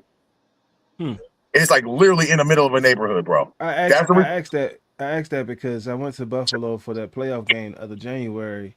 Yeah. And that was I know they had a blizzard, but that was the most horrible. Like if I was a season ticket holder, I would not want to go through that every Sunday. Like it was so, dude, it took us like 2.5 hours to get to the stadium. It took us like 2.5 hours to get home. Well, to the hotel. Dang. You know what I'm saying? And because of the snow, like one girl we had to take this like little shuttle bus to the stadium. One girl peed on herself on the bus. She was standing up in front and everything. Like, I felt so bad. One girl got off the bus and went and peed in the snow. You know what I mean? Like we had to get off the bus and walk like a mile, because if we hadn't done that, we wouldn't have made it. Now, granted, we was out like 2.5 hours. We thought we was gonna tailgate, because I always heard about like Bills tailgates and stuff like that. Yeah, it'd be cracking. We thought we was gonna tailgate. Nah, man, we had to get off and walk like a mile just to make kickoff. Yeah, like it was bad. I'm parking like away from the stadium. I always park away, walk to the stadium. It's a good little walk, but now that it's colder for that game Monday night. Right. Yeah. I always park by where the little like the old way where the old used to be, the old goal post used to be over there by that museum. You know what I'm talking about? That science center? Yeah, the science center. Yeah, I always go park over there. Yeah, because I always park over there, because then remember you can just go, you know what I'm saying, make the loop around, you be right by the Dorset statue. No, is that Dorset, or I forgot whose statue it is. No, almost by where the ferry is if you take that walk from over there. Y'all know what I'm talking about? Like if you park by the I know what you're talking about as far as like the science center and all that. But when you make the walk, you go by and then you be like when you get right by the stadium, it's somebody's statue standing right over there. I forgot who it is. Yeah. Because that's the way I always take. Like if I'm driving over to the stadium, if I ain't riding with my cousin, I always just go park over there because it's further away and stuff like that. And it's just I don't care about the pricing. You know what I'm saying? The park, go park in the parking lot. It's just it's the easiest way to get back to my hotel or get back to my Washington to me. Yeah, I got because you. It's it's the opposite way every direction. This is my first playoff game too. Yeah, I'm like excited. I don't know, man. The last one I went to was that 2017 one against the Jackson. That icy cold one, baby. Yeah, that was that last one. That's the reason why I'm hoping this is my first playoff win. I've been to playoff wins. I went to that one 2016. I went to that Miami one in that -6 degree weather, and then I went over to KC. That's when I was a super fanatic. You know what I'm saying? I'll drive anywhere for this team, for the Killer Bees at that time. Next year, I'm taking that trip all the way across the United States to Seattle. I'm going to a primetime game. It's going to be either a 49er or a Rams game, and they better come out with a dub, because if they don't, I'm not making it back home. I'm telling you that now. I'm going to be depressed.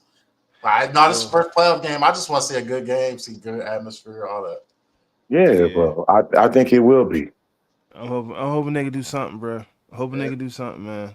I think the atmosphere, the atmosphere last week was crazy.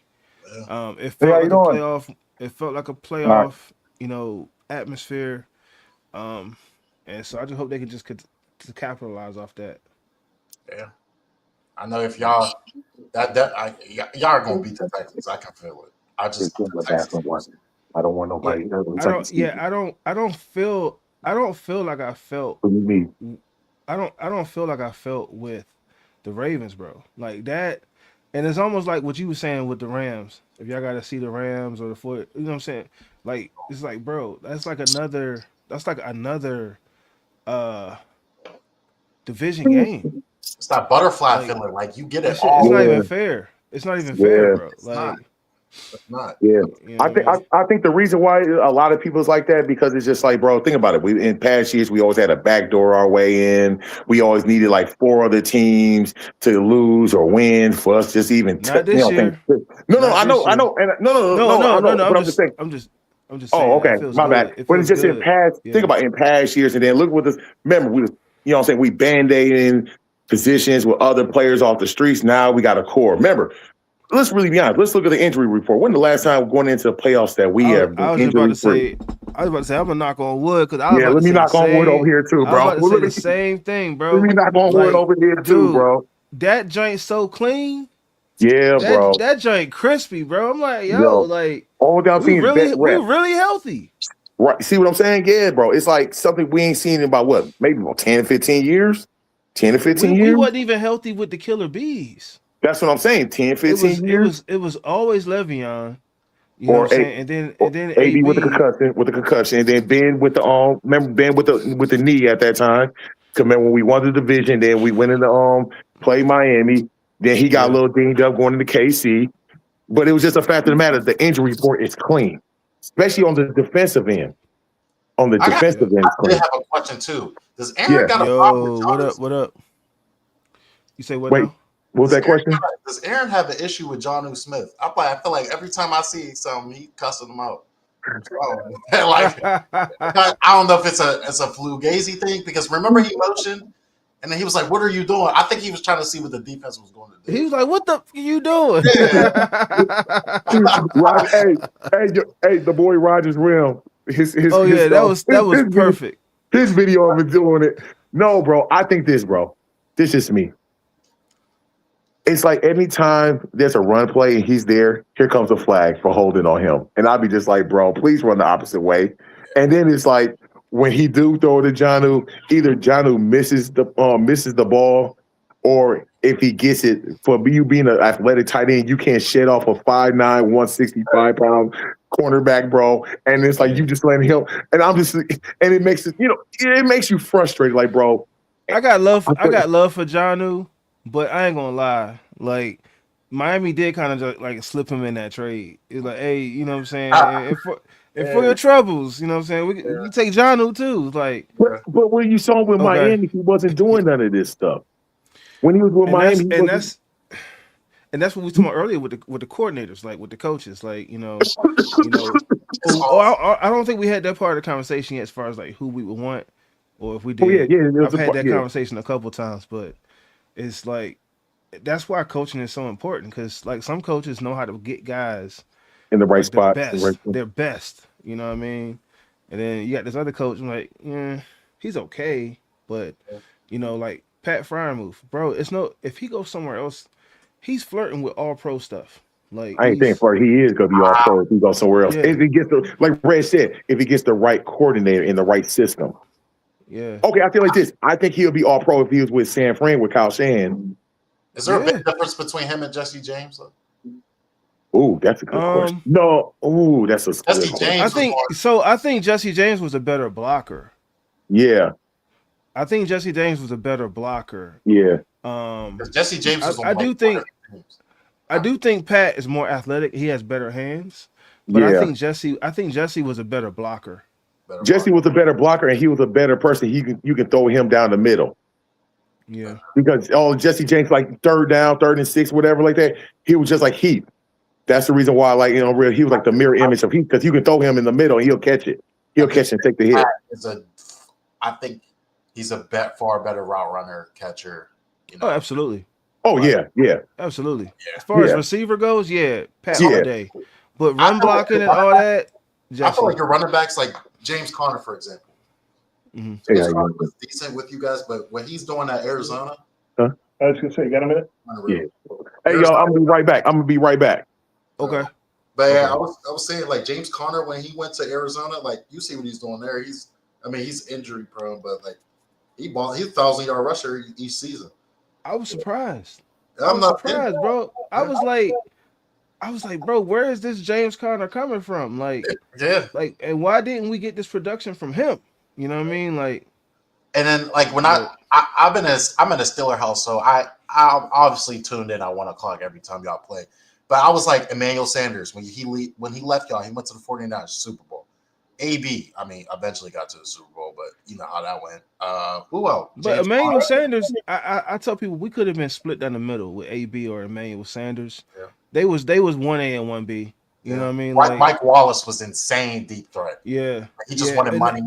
Dude, that's it. Like, bro, like if we could have kept Mike Wallace, AB, Emmanuel Sanders, Martavis Bryant. Oh my God. They was all back to back. And that's following up Hines. Martavius, he was good.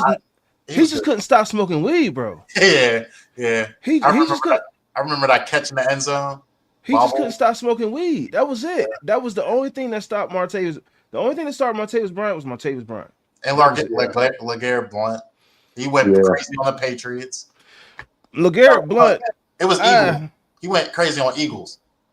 Nah, he went crazy with the Patriots too. I think he got like 2 or 3 rings, bro. By them.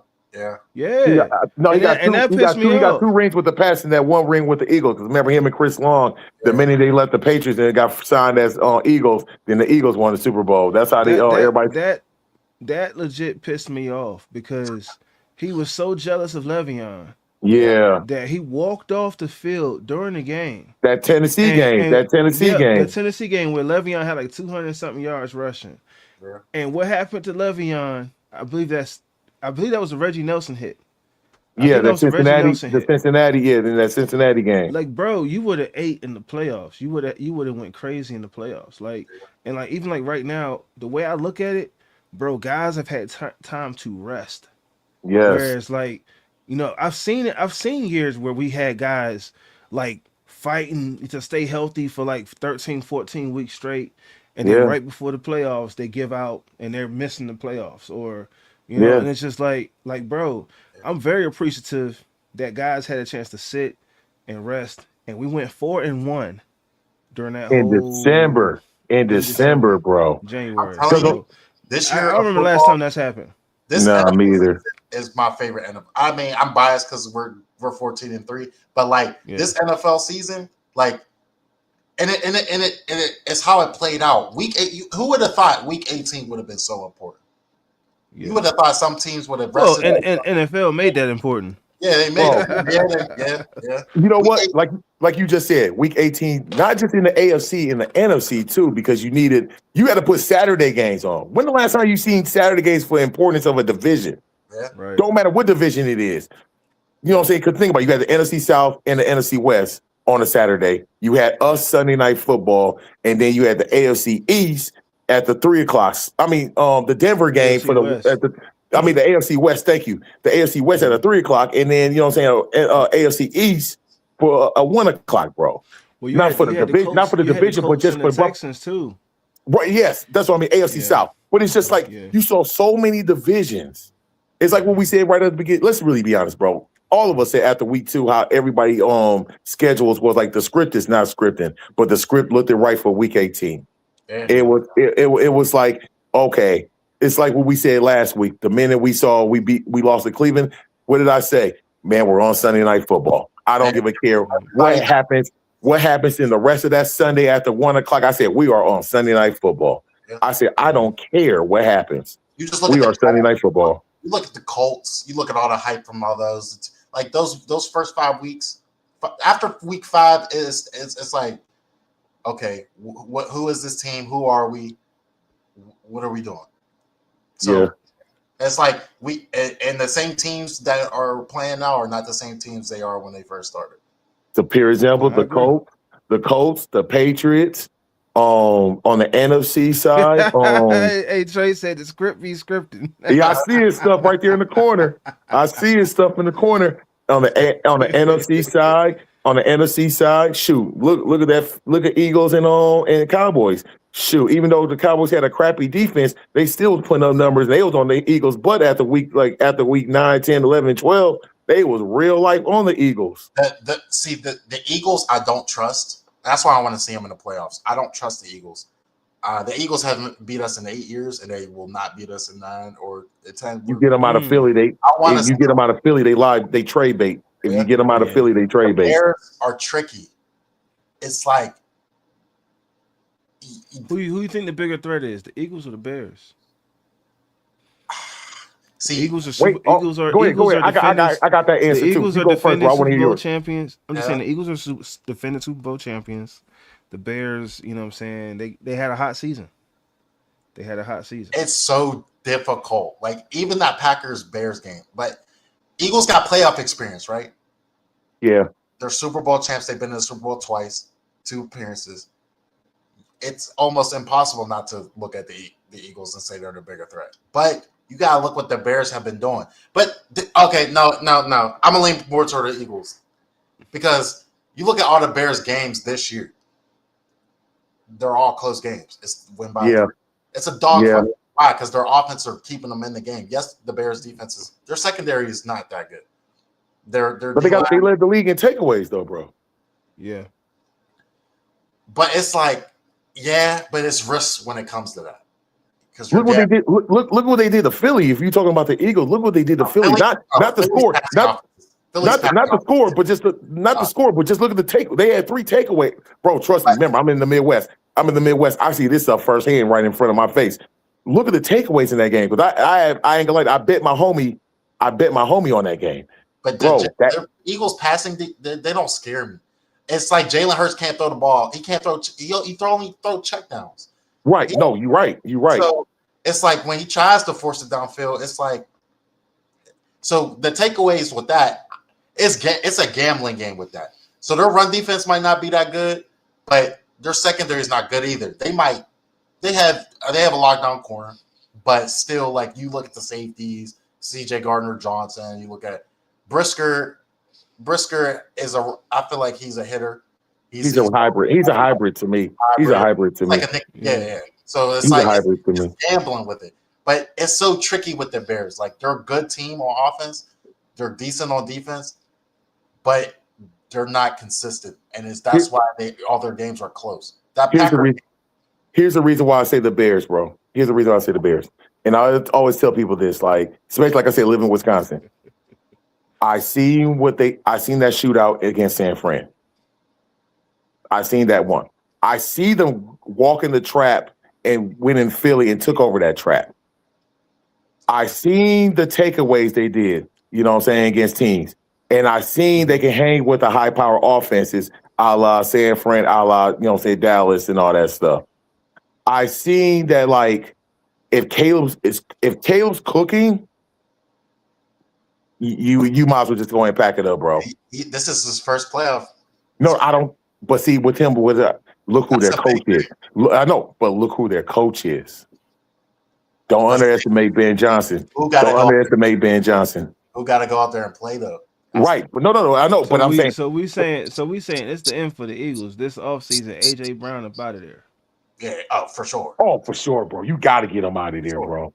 It's either he's done after the offseason. Because even when they beat the Bills and he was walking and the coach Sirianni I saw that video. What are you doing? You won by what? 3? No, they won by 2. 2? They needed the 2-point conversion to tie it up. Crazy. Like AJ, if AJ's not done in the offseason, he's going to play what? The first 4 weeks and get traded. He's going to get out of there. I'm telling you that. No. I never would have thought AJ would be like an undercover crash out. He always seemed like he was just like remember, bro, no. I got the best one when you just said that. Remember when we played the Titans, remember that Kobe year when we both was 5-0. Remember he had that big run for them to touchdown to get the lead. I mean, you know what I'm saying, get the tie. We coming out, we score, whatever like that and all that. And he didn't get the ball at the end of the game for us to win, bro. They gave it to Henry. We stoned him because that's when Spillane hurt his shoulder. He crashed out. I got a homie that's a Titans fan. He was like, bro, somebody calm down AJ Brown. I'm like, what you talking about? He's watching on his live stream on his phone. We watching on TV. They pan to AJ Brown. He's crashing out right on the sideline. So that was the beginning of the end of the crash out. Because remember, him and DK Metcalf went to school together. And then I said, well, bro, if school to crash out, he's a crash out. They was rumoring that Pittsburgh was going to try to make a play for him. I was like, bro, that would be crazy. That would be crazy, man. Then I said, bro, 2 crash out. We might as well just kept Pickens. If we're going to have a crash out. We might as well make it a party. You know what I'm saying? this is why I was spazzing too. When y'all got DK, and it's like DK Pickens. Like, what are you doing? I'm like, that's a crazy mixture. And then you trade DK. I mean, you trade Pickens to, and I was like, all right, now we're doing something right. They should have at least waited to the trade deadline. Yeah, but that would have worked out. Aaron, like if Seattle had to come here on week 2 and play Pickens and DK, I would have got a refund for my tickets because y'all would have won. It's just simple as that. But see, you would need a Rodgers if we had Pickens and DK because it's like what I said earlier. You need the right person for the right situation. So, you know what I'm saying? I think, like, you know what I'm saying? Like, remember when we went to that, when we was thinking to go play that Ravens game, everybody's thinking like, God damn, bro, we got to run the ball. Right off the first play, we throw a motherfucking 40-yard bomb to DK. He went busy, and DK reaction was like, Jesus, I'm unlocked. Jesus, I'm unlocked. I'm about to show y'all. And I was like, well, bro, please show us. Because we've been waiting 8 weeks for this shit. Come on, bro. 148. Y'all are in a good spot, and you're gonna get more. Like you're gonna get that dude from USC in the draft. I just know you are. So what dude? What's Malachi Lemon? Like you're gonna get him. I already know you guys. But when Aaron retires, I'm high on Will Howard. I think Will Howard should play more. He's getting that experience from Rodgers. He's sitting back. He's taking notes. Right. I watched film on Will Howard in Ohio State. The throws he was making, unreal. Like tight windows, 3 people in the area, zipping it, no problem. I'm telling you, Will Howard. When Rodgers is gone, you guys are going to be in a good spot. You got your. Let me ask you this. Wait, what position? Sorry. I just want to ask this 2 questions, Reg, real quick. What position does that dude you said from USC? What position does he play? Play receiver. Wow. Okay, that's what I'll get. And then see, that's the reason I was gonna ask. Like, well, I hope this dude is a receiver. So go ahead. No, you already answered my question. Go ahead, Reg. What you gonna say? I'm sorry. I said you saw what happened to Ohio State this year, right? Right. Yeah. Everybody's excuse was, he got NFL caliber players, playing with him. Doesn't everyone else? Right. Right. Everyone else does too. You know what I mean? Right. Like, and even with the NFL caliber, Ohio State got bounced early. You feel me? Like, it just, the guy, Will's a winner, man. I really like Will. Trey said, real quick, Trey said, who the Ratbirds rooting for in the playoffs? I know you ain't talking about my team. No, he's talking about Ravens fans. Ratbirds, Ravens. He's talking about Raven fans. Trust me, bro. They lurking from all different directions, bro. They be like they just waiting. Lurking. They just waiting to see us lose, bro. Like, swear to God, they do. Tell them the Amber chick already said it right off the bat. You know what I'm saying? We got the plane ticket ready for y'all. We ain't leaving Baltimore until we see y'all on the plane with us too. They waiting. Waiting. Will's gonna really go crazy. He's not lying. Mason got it. Oh yeah, Mason got to go, bro. ASAP. This is Mason last year. Yeah, bro. ASAP. Like he fell back. So he fell off so bad, man. So bad. Even in that game with the Bears, my man was throwing. He couldn't go 2 plays without throwing a pick. He was throwing ducks, bro. He was throwing ducks. You know what's tricky about this? I was talking to my roommates because my roommates are Eagles fans. Mm-hmm. We taught Mason Rudolph and Will Howard. Yeah, but I wanted to bring this up because Kenny Pickett, right? Yeah. Kenny Pickett went to the Eagles, right? Obviously, he got tiny gloves. But when Jalen Hurts got hurt, I don't know if y'all had seen the way Kenny Pickett was playing. He was playing lights out. Like I know he had the weapon. He had weapons like he has AJ. He has Devontae Smith. Define lights out. Would you say? Because I seen define lights out because I saw a play where he tried to do a pump fake. And he held onto the football and then went into the turf. I forget what was it that Raiders game? They already had the division when they was playing against the Raiders. It was a game. Jalen got hurt. Like he had a knee injury, and Pickens had to step in. Because he didn't beat the Commanders that year. He lost to the Commanders. I want to say he was zipping it. It was last year. You said Kenny was lights out on the Eagles. Yeah, I'm telling you. I forget what game it was. I asked him to define lights out because I need to know. I need to go back and research. I mean, he looked like a starting NFL caliber player. Like when I was watching it, he was zipping the ball, like throwing it deep, Okay. feeding AJ, feeding. I don't know. I don't recall which game it was, but when I turned the TV on, he was going crazy. But it's He just crazy. definitely Like, had his flashes though. Like he had flashes. Like even He on the had Steelers, he flashes had with flashes. us. Yeah, he Yeah. had flashes where you like, oh yeah, this like bro look like he up to something. And then you see other games where you're like, nah, that Look, ain't it. look, look at the game that look at his rookie year, the game against the Ravens. You know what I'm saying? You know what I'm saying that one. He was cooking in that. Now you talking about cooking? He was cooking that last 2 minutes plus Oh, hey, to hold get up, the hey, hold up, live from the chat. Hold up, hold up, man. Trey. Yeah, I No, love hell to. no, Trey. Hell no, bro. What the That Hey, boy, I he was love Kenny blinded. too, bro. I He love was Kenny too, blinded. man. But I was too, bro. I ain't gonna hold you. here's what we're saying, because think about it. Remember, we was 2-6 with Kenny his rookie year.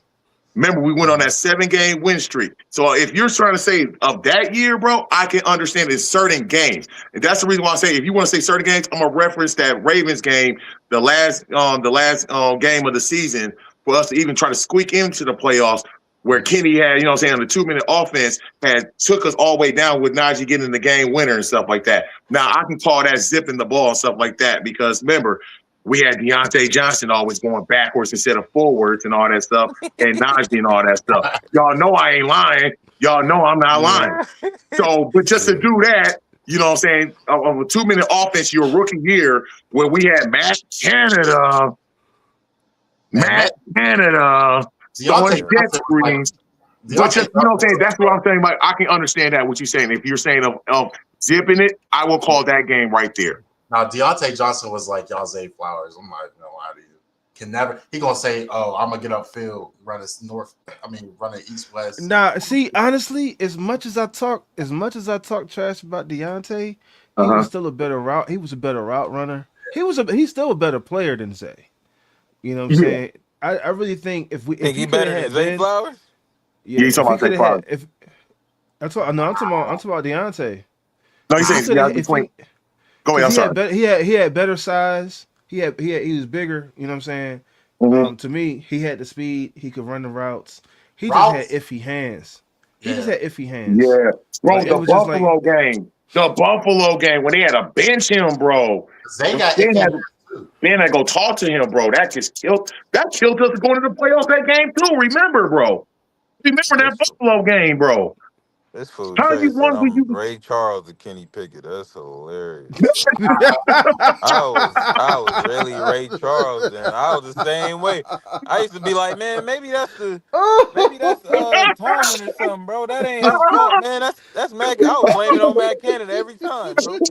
I was, I was Ray Charles in that shit. I was just like Trey, bro. I ain't gonna hold I'm sorry, G. I'm sorry to get so loud. you. man, that Jay's hilarious, bro. He's so Ray Bro, he a Charles. fool, bro. I was dead ass Ray Charles to that Look, nigga, man.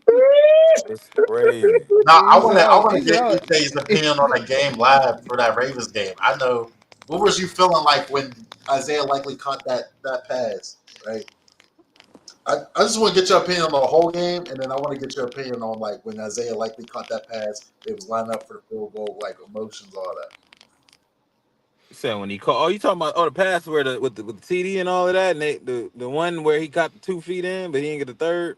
No, I'm nah, talking he about talked. the You talking about from Sunday night. You talking about week 18. You talking about Yeah, last week. You talking about last week. yeah, yeah. still. Oh, you saying how we felt when he caught that pass, and Yeah, then Yeah, Yeah, how and we did then already you you told, said we feel? already How told him did how you we feel? felt. He's asking you. He asking you how you felt. this shit. I was scared, bro. The I was nervous as fuck, bro.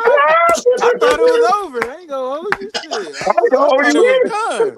He said, Thought I it was was a scared in the wrap. I was mother. like, hey, I'm like, hey, man, this month. I'm like Fruit Loop about to kick it in. It's a wrap, man. hey. We done. I told the bar, the whole bar looked at me in the back, and I said, man, bring me the motherfucking bottle, bro. Just bring me the bottle, bro. Don't even bring me no shot, bro. Don't bring me my drink. Bring me the bottle, bro. Bro, it was one of them.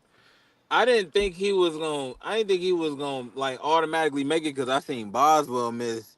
So I'm like, I'm like in my head, I was like, it's low key windy out there. Boswell missed because this is before I knew anybody tipped it because they said somebody tipped the kick.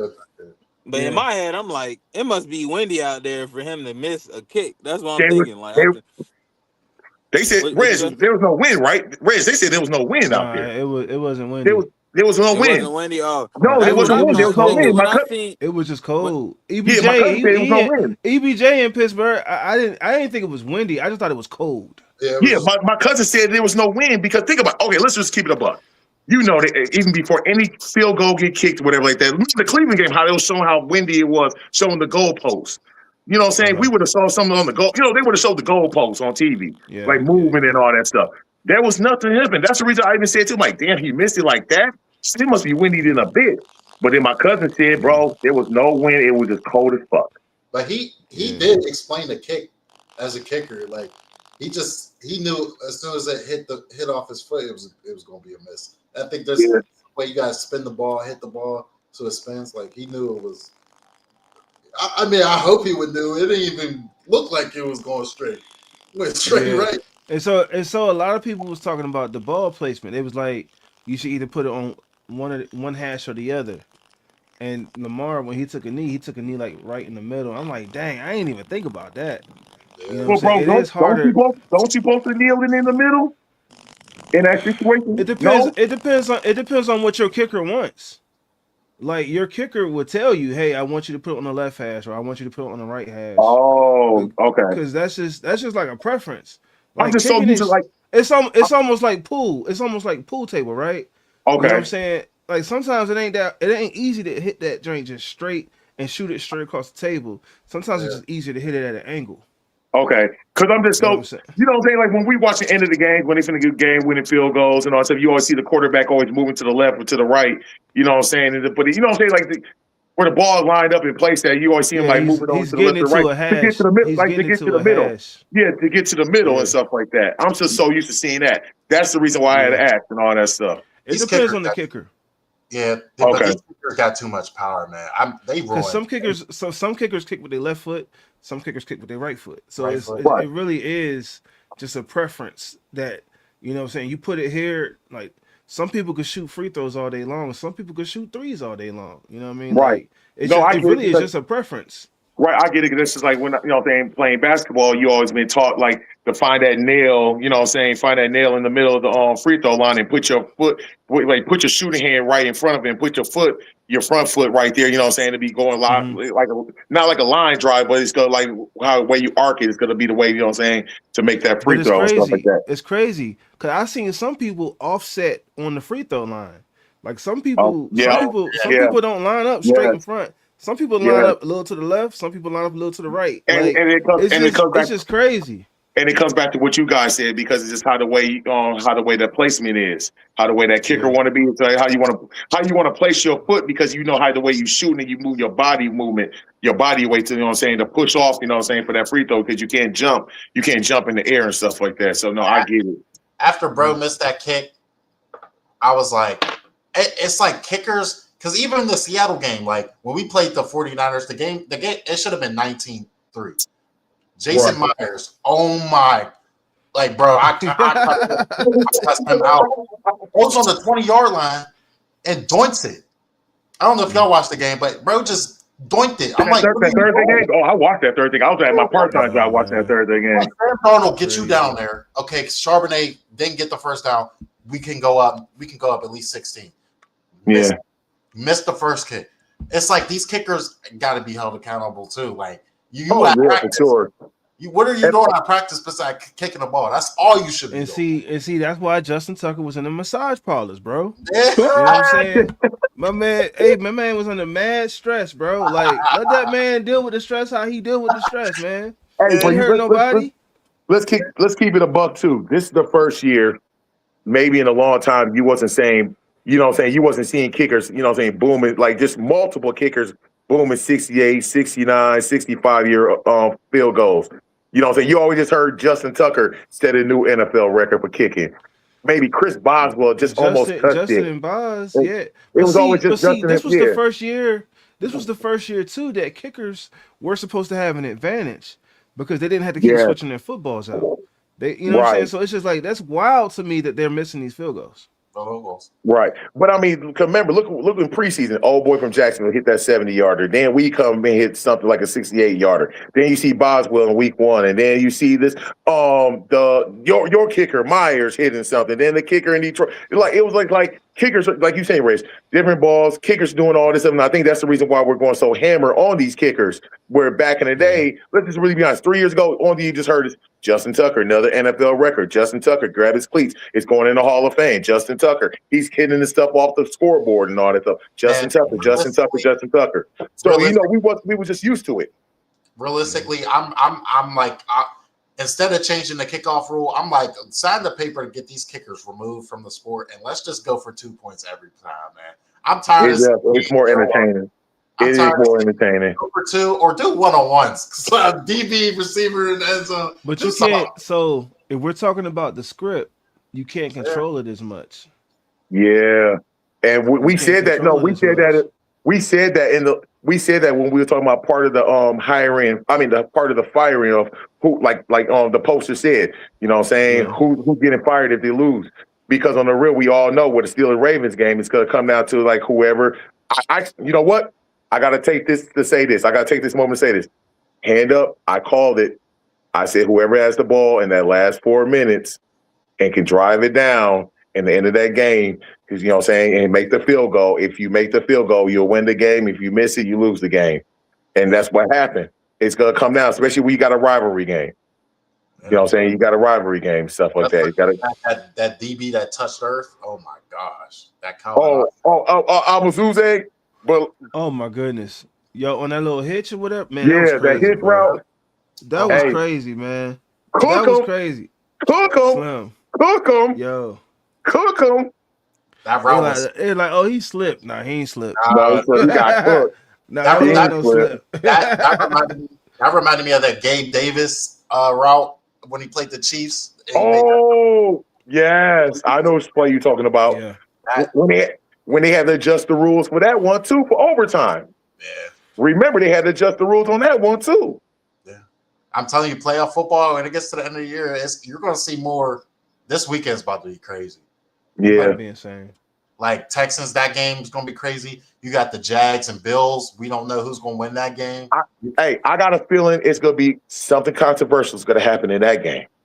I got a feeling out of all the playoff games, something controversial is going to happen. Because on the real, like we said, y'all said earlier, there's no reason why Josh Allen should either make it to the Super Bowl or something. You know what I'm saying? Like, no, I'm just. No. I'm just saying I don't know what the Jags. I don't know how the Jags are good. Like, I don't know. They got a solid defense. They got a solid. I ain't saying a great defense. I said they got a solid defense. They don't like their offense. I don't see it. Maybe because we beat all the teams we beat. Maybe I'm just saying that. I just don't like who's the receivers besides that Brian Thomas Jr. Yeah, Brian Thomas Jr. They got another guy like Calvin Austin. I forgot his number. I think it's Washington or something like that. Parker Washington. They got Myers. Yeah, but Jacoby Myers. But I'm talking about before the trade deadline to get Jacoby Myers. They got a little speedster just like Calvin Austin on their team, and they got Brian Thomas Jr. Yeah, but their running game is real good with ETN in them. Because I had ETN in fantasy football, and he was getting me numbers. They can run the ball. I've never put ETN on a parlay ever again all my life. He was banned. Permanently banned. No, but they can run the ball. They can run the ball, and they got a little. That I'm saying they low key mirror us because they have a speedster. I think his last name's Washington or something like that, and they got Brian Thomas Jr. But their run game with ETN is elite. It's real elite. I just don't see Josh Allen losing that game. But that's the reason I say I can see something controversial happen down there. Yeah. I can see out of all the games this weekend, I think a lot of people are going to watch that one because they're going to say, well, Buffalo, now here it is. No Joe Burrow, no Lamar, no Mahomes. What are you going to do now? And that's the reason I come back to say now Sean McDermott is really going to be on the hot seat. Who the Patriots play? They play Sunday night. They don't got to bye? No, Denver got the bye. Denver. That's the reason I said we played Denver. Denver got the bye? Patriots. They play. Wait, no. Time out.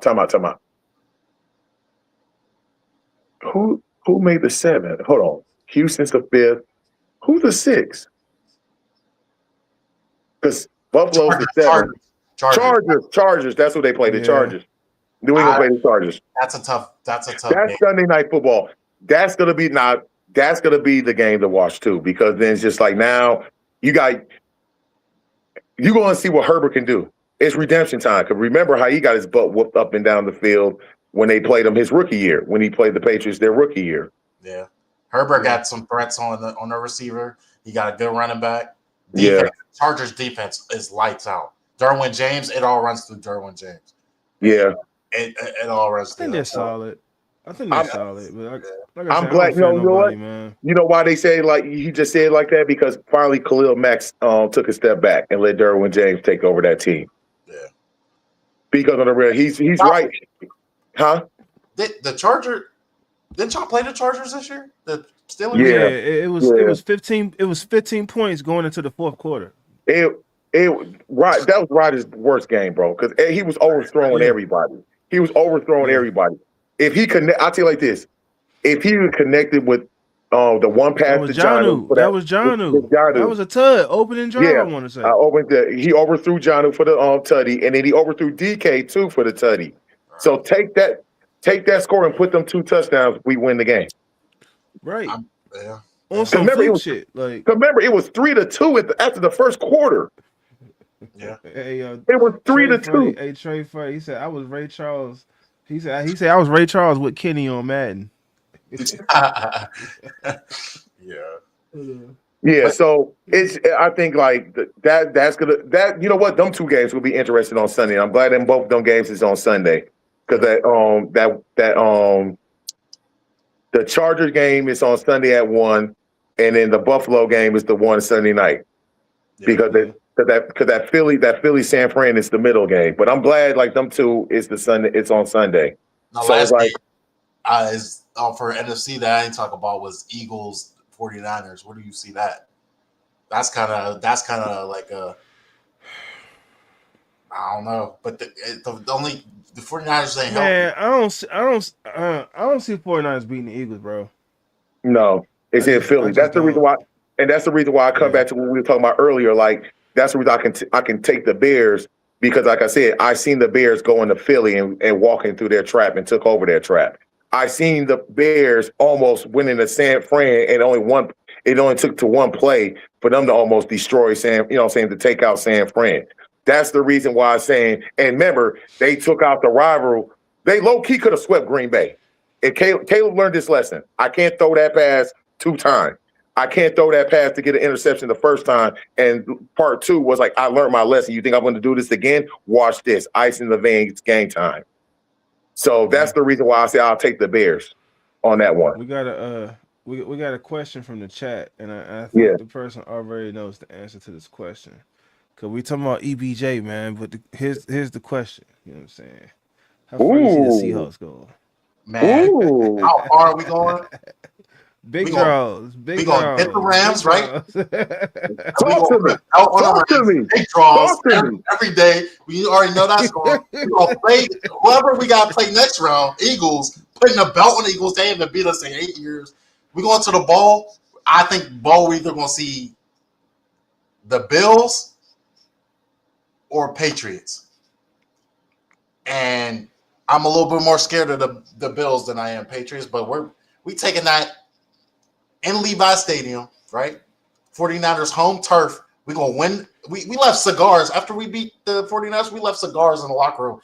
Just so when we come back to it, you already know what it was. It's our territory. It's our home turf. We're taking that. We're going to Seattle. We going to Lemon Field. We turn on my life. Super Bowl champs 2026. You already see it. Come on. Yeah, you see that, right? He completely counted us out. Oh, no, he counted us out. No. Time out. I was going to ask him, so who the hell beat us? So who the hell beat us? Right. I'm sorry. It's tricky with y'all. Who the hell beat us? Y'all got holes in the defense. I don't trust the secondary. Who beat us? You saying Denver beating us? You saying Denver beating us? So we beat Houston, and then you saying Denver beat us? Okay. Yeah. And explain it and say it again. Why? And even if you sneak past Denver, Bills, your offense is good. You got Gainwell. You got receivers. DK just got to show up. So just The for context, Derek Harmon was hurt when we played the Bills. Sure was. He was out. He was out part of that 4 game. So just for context, he was out. And you know, I don't see them beating us 2 like times they did last time. Yeah, I don't see that because for one, our best run stoppers was hurt. You know what I mean? So that's why they was running the way they was running. You know what I mean? So it's tricky with y'all. If we can stop Derek Harmon, we can stop Cook. Like we can stop Cook, man. He's not, but Cook's just not gonna run the ball. He's gonna be a passing threat too. So that's fine. That's the reason why I ain't gonna lie to you. I don't know how Reg's gonna feel this. That's the reason why I like a Peyton Wilson is right there. A young guy that could, you know what I'm saying, got the wheels, you know what I'm saying, keep up with a running back. You know what I'm saying? And Queen good. Queen good, but I want can't Queen be on Zay Flowers, man. Like, no, I want Queen. No, I want Queen to be spying Josh Allen. I want big thick on big thick. Yeah. Oh, Trey said y'all pause. My back. Pause. Super pause. Hey, but I want big guy, you know what I'm saying? Big guy to, you know what I'm saying, to tackle, you know what I'm saying, tackle, you know what I'm saying, on that. Trey said y'all always want, you better hope it's us in the bowl. I remember that Super Bowl. I was a toddler. Man, I promise you, if Seattle see the Steelers in the Super Bowl, do you know what we will do to y'all niggas? I'm sorry. It ain't gonna be no kickoff return. It ain't gonna be no kickoff return. It ain't gonna be no kickoff return. So look, Caleb Johnson, we already know what happened. Y'all got, but no. Y'all got 2 blessings that game. That drink with Calvin Harris and Pat. Y'all got 14 points from us, and y'all defense didn't have to get on the field. Yeah, y'all did. Because Calvin or somebody ran the wrong route, tipped the ball, y'all intercepted it. Taking that zone. You know what I mean? And then the kickoff return. And then the kickoff return. But y'all was blessed, you know what I'm saying, with 2 great, you know, opportunities. That was a 14-point swing. But do you think your offense is really doing something to our defense? We're cooking right now, bro. We're cooking right now. So listen. Just listen. We're 4-1 right now. So to get to the bowl, that means 2 more games. Wait, sorry, 3 more games. So we're going here 7-1. And which y'all on a 3-game winning streak right now? Maybe it might be 4. You might be right, but it might be 3 or 4. So we both coming in 7-0 against 7-1. We're both hot. We've both been through some difficult stuff to get there and stuff like that. You think it's gonna be freaking easy, bro? Come on now. If we're both hot, both teams are hot. So hold on. So my question, see, this is where EBJ he started to be EBJ. You know what I'm saying? So my question is, you trust a twinkle in your eye, you trust Sam Darnold more than Aaron Rodgers? Why you took my question? And in high pressure moments. Okay, did I trust Sam Darnold before in high? No, it's different. It's different. It's different in postseason, bro. In postseason, especially if y'all end up doing something crazy like going down like 10 points or something like that. Okay, and it's like second half, and it's like you gotta have plays, you gotta have drives, you gotta have tuds. Like, see, did I have that same confidence before we played the Rams? No. That night of the Rams game, when Sam Darnold went down, scored that 2-point conversion, that was the rebirth of Seattle's offense and the Seattle. We're coming back to Lumen. Lumen Field's back. It wasn't a fair place to play in like 3 to 4 years because we had weak ass Geno Smith there. But no, I feel like Sam Darnold. If Sam Darnold goes in now with the same confidence, Geno straight, bro. Dang. I'm just being honest, but Sam Darnold now, I have full faith in Sam Darnold. I don't know why. He just showed me that even though you had your was it Minnesota? No, I just think he needed a team to put faith and trust in him that he's our guy. Our offense, our team runs through Sam Darnold, which it does. If Sam Darnold's not on this game, we're not winning. If Sam Darnold had 4 picks against the Rams and we still went down and almost won the game with a field goal, the field goal kicker just missed it. That was the first game we played the Rams. He had 4 picks, and we still almost won the game against the Rams. You know what? Shout out to your defensive player for even having his back, bro. They didn't have his back in Minnesota when they lost that one, and Sam Darnold did the same exact thing. Yeah. Nobody didn't even have his back. That's the reason I like what you know what I'm saying. I can respect that, bro. The defensive player said right off the back before we start this interview, get off of Sam Darnold, bro. This man's got us to the top of the NFC West right now.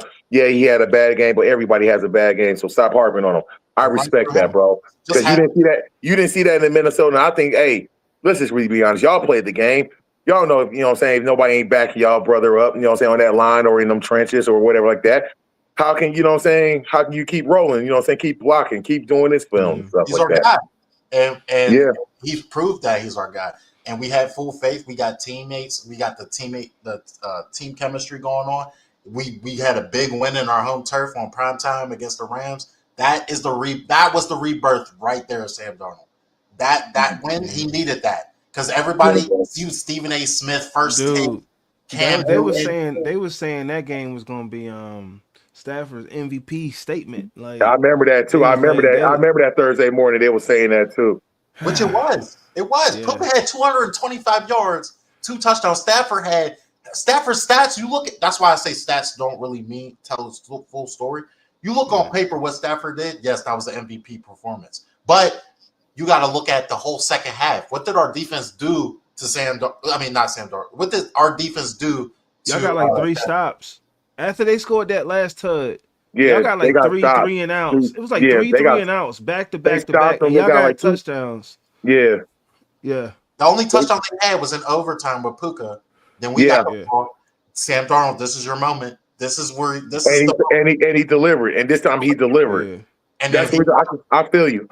And that's where I said that's the difference between Minnesota Sam Darnold and Seattle Sam Darnold, because like, bro, nobody didn't take up for him. You didn't even see the coach even. You know, when you see most coaches always saying like, hey, he'll be all right. He'll be doing this. And I think that's the reason why you see Kevin O'Connell was talking a lot about JJ this year, because he knew he messed up last year with Sam Darnold.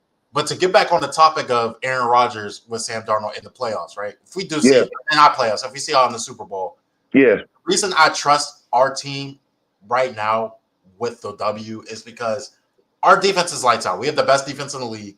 We have our pass rush. I don't see your O-line stopping it. Our linebacking core, Ernest Jones, top 3 linebacker in the league right now. I don't see best run fitter. You got Nick Emmanwori. He's going to shut down your tight ends. He's going to shut down your number 1 receiver. Witherspoon, versatile too. Then you got our corners, Reek and Josh Jobe. Then you got our safeties. Like we got EBJ. I'm gonna tell you something right now. Okay. And this might hurt a little bit. But the script is the script, homie. This ain't the Super Bowl back then, I'm telling you. No, here's the reason. I'm just saying it could be, the script can be in your favor or it can be ours. But if it's in ours, don't none of that matter. Hey, what did I say, EB, what did I say? We're coming in here 7-1. You're coming in there 7-0. It's like that. I will put my life savings on that game. Trey said the script is script. Trey just said the script is script. The script is the script, y'all know if y'all see us in the Super Bowl, what the result will be. It might be another Denver, like 48-8. It might be like that. It might be another script. Really I feel like now you're being disrespectful, bro. I feel like you're being really disrespectful with these scores now, bro. Hey, let me tell you, let me running your roster, bro. Facts, because like look at it like this: Peyton Manning that last year, the year before he got the Super Bowl with Denver, he was going crazy. He had crazy stats, all that. Yeah. The year he won the Super Bowl, bro, he couldn't throw the ball 7-8 yards. He was throwing nothing but How you win the Super Bowl? How you win the Super Bowl and you can't throw the ball?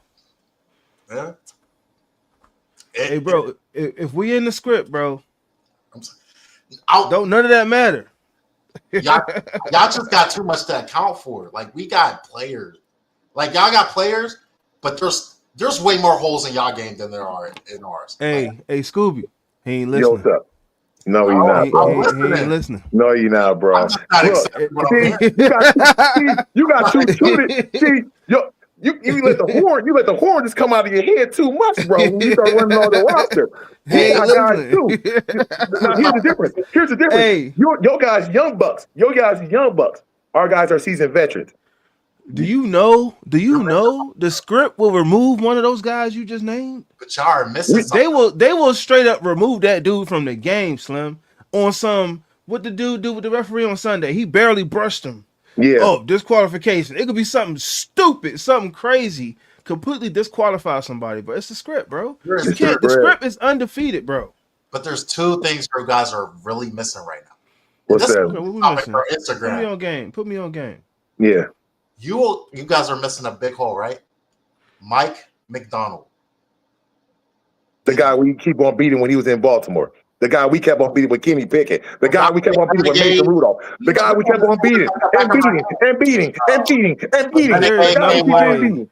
When Renegade came on, what was our sideline doing? We was waving them towels. We were not phased.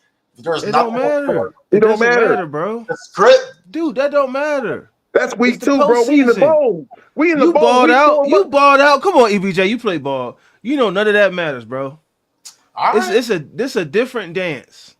Okay. This is for all the Marvel dance. This is for all the Marvel dance. You need like a little white card that you beep to get in this dance. You can't just walk in this joint. Like this is a special dance. You know what I mean? This is the kind of dance when you walk in, the DJ already know to play your song. Even before you even walk into the arena, the DJ already know you play your song when you in the parking lot. I think we got some delusional Steeler fans right now. I think we got some. We got some delusional because there's no way you think you're gonna be. Hey. Okay. All right. Okay. No, I don't know. We'll see. Script is a script. We'll see. It is. Okay. Hey, I got a question, man. I got a question. Because you in the Berg and all that stuff. Uh-huh. That whole weekend, we were thinking to play the Ravens. Was you outside? What was the vibe out there like? 'Cause I asked my cousin. I said, bro, how is it? I asked him, like, you know what I'm saying? Like I said, he lives in my Washington, but he you know what I'm saying? He got people or something, you know what I'm saying, in Pittsburgh. And he said, bro, everybody was just quiet. I said, bro, nobody wasn't like, feeling confident. He said, it was just quiet. It was quiet, man. He said, so. I went to work, right? Yeah. They weren't confident. It's one of them games where you're not confident. You're unsure. You're uneasy. You're nervous. Mm-hmm. Most of the people I know are Steelers fans. They were nervous. Like it's like win or go home. There's a lot on this game. Yeah. They were potentially talking about whoever wins this game keeps their job. Whoever loses this game loses their job. Like if Mike Tomlin, like that was another question I had, and I'll get to that after I like get done. Like. Explain it, yeah. Like Tomlin, like if Tomlin loses this game, is he out? If Harbaugh loses this game, is he out? Like the stakes on this game, like coaching staffs are going to be gone. Like players, was massive. Was massive. So there's a lot going into this game that is in the cities too. Like Pittsburgh and Baltimore are not we're hardworking cities. Like we have hard body people. Yeah. And that's the reason I'm asking this question. That's the reason I was asking, like, how was that vibe? You know what I'm saying? It was quiet, nervous till the game. I seen some crazy stuff on Instagram and Twitter. He said till the game. Yeah. I'm like, the day of the game, it was war. Like, it was war. And people was loud, people was cheering. It was just it was a brawl. And it was crazy. So I went to ask, like, leading up to this game, did you know that coaches' jobs were going to be on the line? Did you think Tomlin was going to be out if he lost his game? That was the national narrative. Yeah. That was bro. When I seen that on it was ESPN had it, Fox Sports had it, like ESPN had it, and FS1 had it right off the bat. Fox Sports podcast was talking about it, like, bro. It was, and that's why I asked the question last Friday. I said, "Yo, do y'all really believe that?" And the answer was, "Yo, it depends on how bad they lose." So, yes, I agree with that. But no, I did not think Harbaugh would get fired from a 2-point loss off of the kicker. Because what did I say last week? I said it all depends on how bad they lose. How bad they lose, and like don't even look at the score. Look how the way the game is going for the loss on whoever it is. Because I said Washington. Let's be honest. If you run it, you can even run it back the last 3 years when it's Ravens Steelers, bro. Each game being by no more than 6 points, except for the playoff game. And each game has came down to that final drive. That's the reason I was mind blowing. mind blown. Because the only thing I can think is like, bro, you must be Gary to be trading some big pieces out of that Ravens that Ravens locker room to make this kind of move. You know a name Somebody I got to heard. be ready to go. You know a name I heard. That he's like, oh, should Pittsburgh get him? Somebody said Marlon Humphrey. I I was dropped my like, phone, bro. hell I dropped my no. phone, bro. I was I like, dropped my phone. hell no. I No, dropped my stop that, phone. bro. Hey, Mr. Absolutely Barbecue not. Piece, Mr. Barbecue Piece, Absolutely not. man, no, So he I could would- do his podcast in the locker room next to Cam. Nah, bro, we good, no, man. now you know no. what Nah, y'all need we to good. do. Y'all offense is cool. We got a lot of head coaching names out there. You got Mike McDaniels that just lost. He's an offensive genius. Like Yeah, would you consider dropping your offensive coordinator for someone? hell yeah, hell But yeah, Arthur Smith is already Tennessee won him back. yeah. So Tennessee won him, so yeah. that's come back. That's come I, out. I had a conversation. I had a conversation. You know what I'm saying, over here with my mans and them. I even said like, bro, if him or Kevin, let's just say all of a sudden Minnesota had let go of Kevin O'Connell, I want them to cast way before anybody else. You know what I'm saying? I want them to real quick make a trade, do something, bring them as the OC for a year. Because, like I said, we got so many guys on 1 year deals, so many veterans on 1 year deals. This is the reason why I tell people like this. This is the reason I call this year for Mike Tomlin the last dance. Get the playoff win. You can ride out of here. You be smooth. Don't matter what happens in the second round, whatever like that. Win, lose, or draw. You got 12 picks. You got the youth movement right here, salvating, ready to go, bro. Like you said, Will Howard's a winner.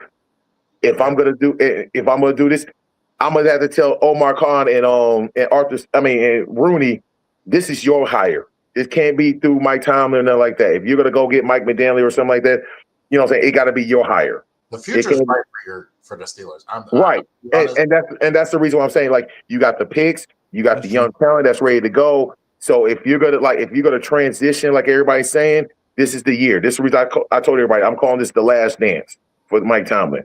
You know what I'm saying? If I didn't want him to leave like in that kind of motion, you know what I'm saying, like some winner, you know what I'm saying. That's the reason I'm kind of like two-sided. Like I didn't want him to lose his job because of this one game.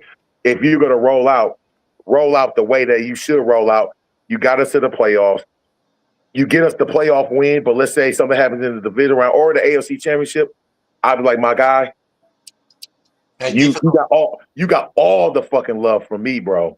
Defensive coordinator, I would give Raheem Morris, Falcons head coach.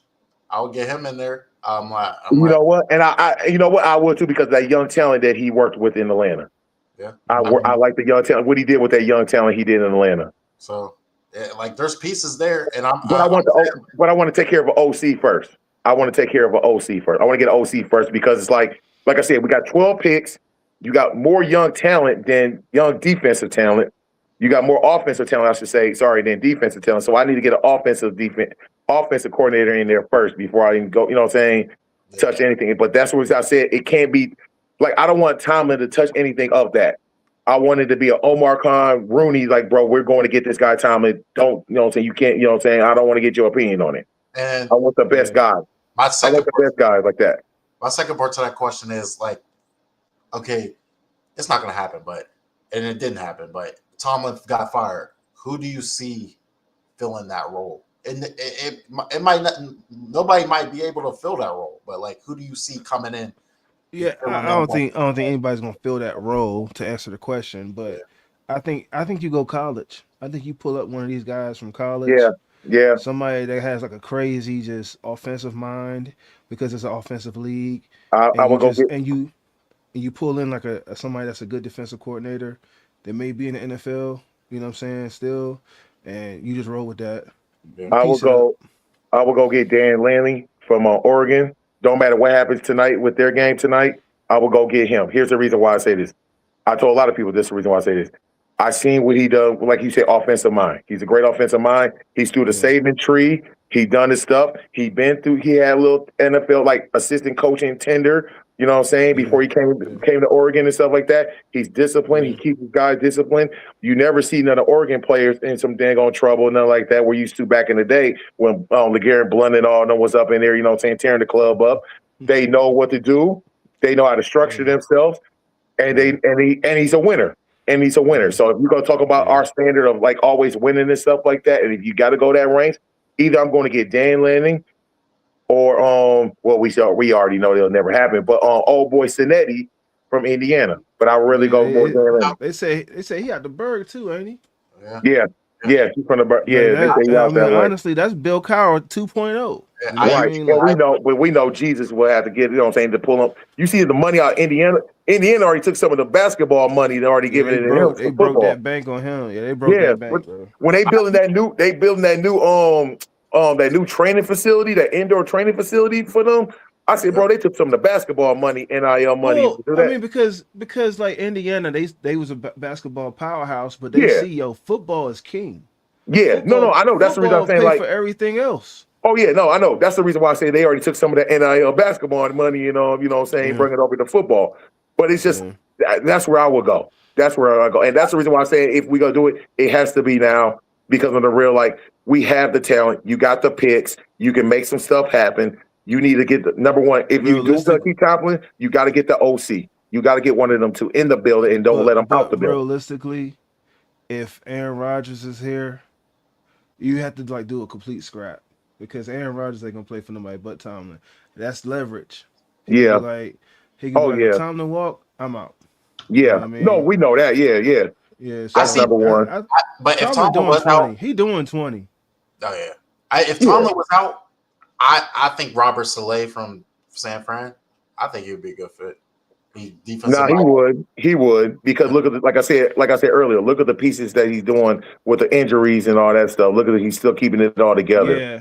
Just look at the defense you have. You have TJ Watt, you have Herbig, right, and that's the reason I agree with you because like I said, look at the defensive holes. Now you talking about holes, they got holes, and but they patching it up good though with the players that's coming off the bench.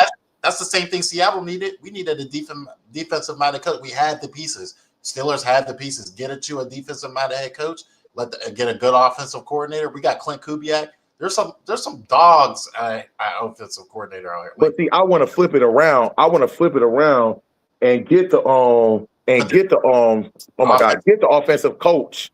You know what I'm saying? Get the offensive coach. You know what I'm saying? Yeah, I want to get the offensive coach. And that's the reason why, okay, like you said, that's the reason why we say 12 picks, get young. We got Will Howard. But see, here it is right here. Let me really, really peel it back. It's all on, like Brad said, if Aaron Rodgers stayed, then you go Robert Spillane and all that stuff. But I'm kind of itchy because remember how they had their spicy relationship in New York. That's the reason why I'm saying I will go Landon because if we're going one more year, at least I know I got young talent. I got the picks. I got the moves. I can do this. I can do that. And I know, hey, if I got to go a mediocre one, that's cool like because they're torch. Right. I'm passing the torch right there. Yeah. Now, if we go on Tomlin, then yes, I might have Dan Lanning as the OC, but we telling them like, bro, the minute Tomlin's rolling, you're automatically the head coach. Don't effing matter. You're going to need Bill Cowher to come out of retirement to come, you know what I'm saying, to come play. I'm going to tell you like this. I'm going to tell you like this, bro. If we beat the Seahawks in the Super Bowl, Mike Tomlin's going to be there another 10 years, bro. Yeah, you ain't lying. You ain't lying. That's a nice little fantasy you got there. But I see it. That's true. We speaking. No, I feel like this. I'll make it more better if we just if we get to the Super Bowl. Tom was there for another 10. You get to the NFC Championship game. He's gonna be there for another 10. This is evident with stuff like that. No, no. Time out. You know the reason why it won't be. It got to be the Super Bowl. Here's the reason why. Like we just said, it's just the fact of the matter. Even making it to the bowl, he'll stay. But if we made it to the AFC Championship, you know why everybody say you got to go right now. You exceeded our expectation. Number one, you got the playoff win. Number two, if knock off the Broncos, that means we got the playoff win, and you knocked off the number one seed. You can ride into the sunset, and nobody can say a goddamn thing to you. Nobody don't even care. Nobody will even care what the score of the AFC Championship will be. It's just the fact of the matter. You did two things that we really wanted one thing from you. And for debate purposes, he would have better stats than he already has better win percentage than Bill Cowher, but he'll have more Super Bowls than Bill Cowher too. When was our last playoff one? 16. 2016. 16. He just need a playoff win to me.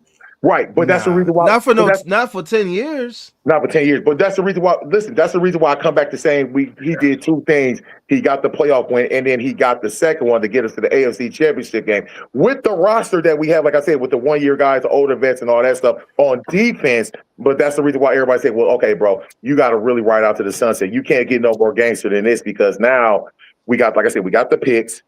We got everybody's going to get ready to be rolling out, you know what I'm saying, on the defense. And let's say, like he said, like Red said, if Rodgers stays, yes, Thomas said, but if Rodgers said, okay, I'm going to hang it up, I did whatever I could. Hey, you know what I'm saying, you know what I'm saying, something happened in the AFC Championship game, could have, you know what I'm saying, could have knocked into existence. Maybe it's time for me to hang it up. And everybody going to say, bro, this is the perfect time. If Rodgers is hanging it up, if this is hanging this way, we got 12 picks. It's in the Pittsburgh. Let the new era come. And then let's just say Dan Lanning beats Indiana, they win the whole thing. You tell me you don't go get him, he's the hottest name moving right now.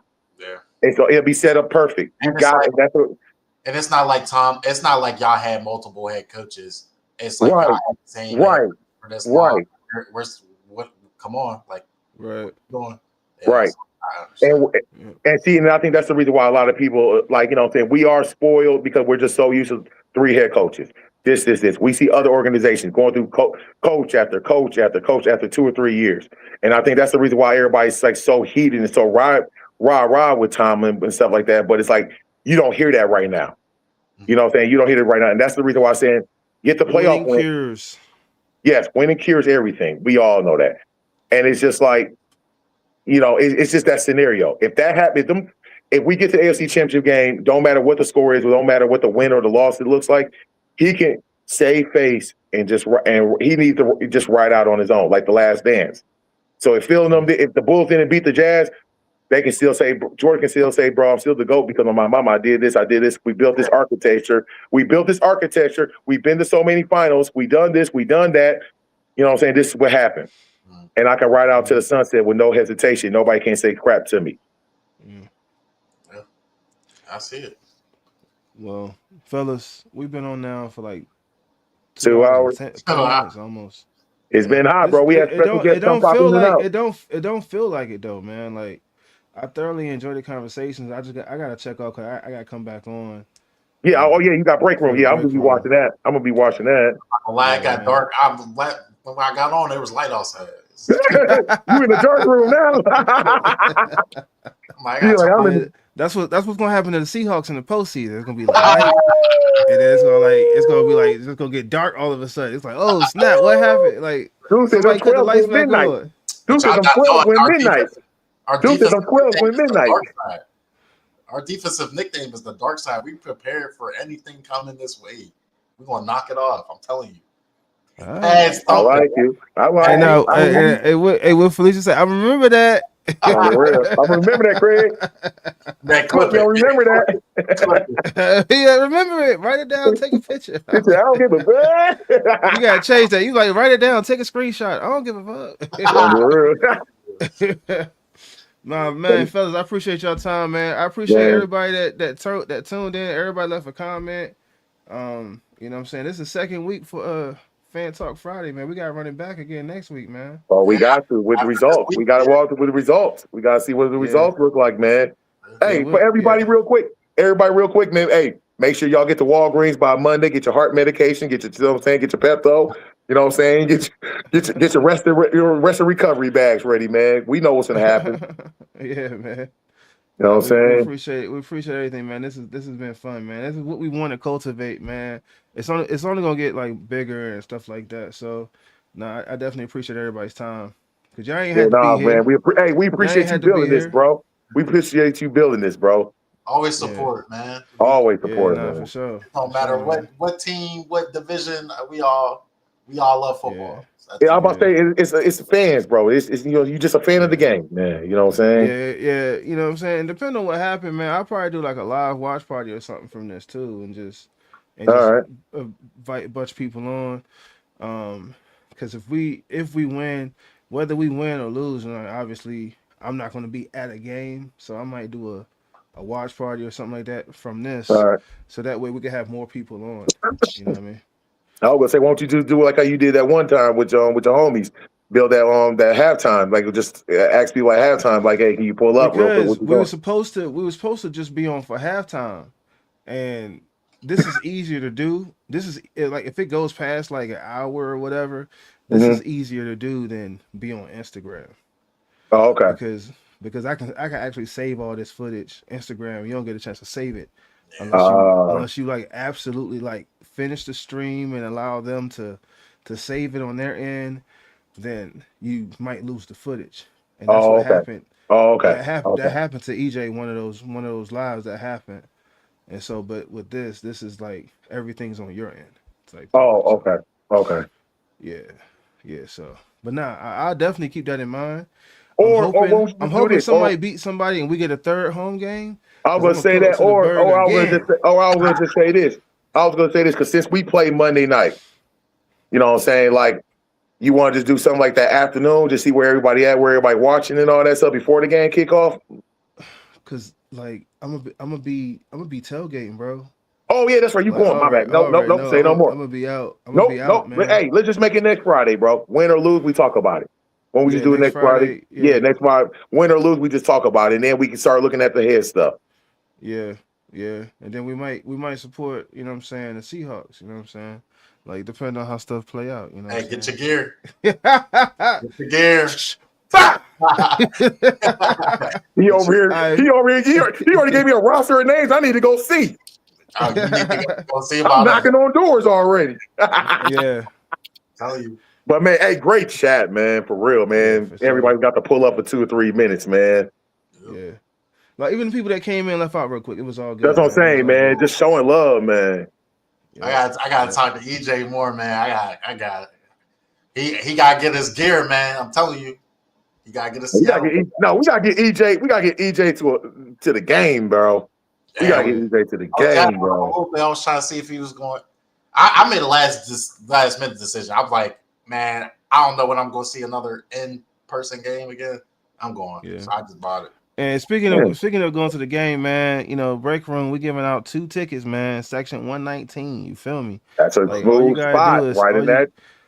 All you gotta do is sub to my page and sub to the break room YouTube channel as well, and that'll put you in the drawing to get those tickets. Okay. Click that button, y'all. Click that button. Yeah. Click that button, y'all. Click that button. Yeah, so I think it'll be dope, man. And you know, I really have a kick out of this, just meeting people, interacting with people. You know what I'm saying? It is, bro. You know what I'm saying? Hey, but if we win, I'm telling you right now, I'm doing the big draws.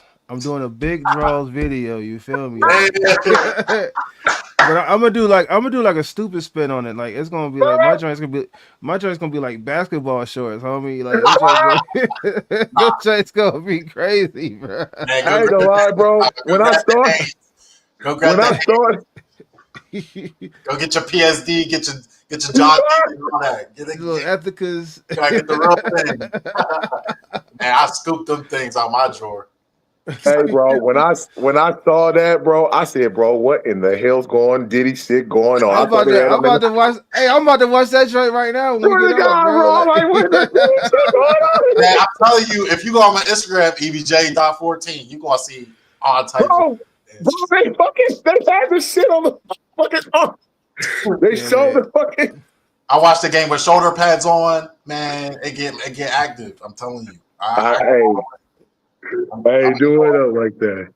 Yeah, man. Well, appreciate y'all boys. Blessings to y'all guys, man. We'll talk in a few days, and if nothing else, I'm gonna check y'all on Instagram, man, for sure. Yeah, man. We appreciate it, man. Hey, man, have fun out there on Monday, bro. We all saying be praying, man. You know what I'm saying? Get the win. Get that holy water out. You know what I'm saying? I heard they're gonna swap the Heinz ketchup bottles out for holy water bottles. You feel me? I got mine. I'm going to church with that. All right, fellas. All right, dog. Catch y'all later. Peace. For sure.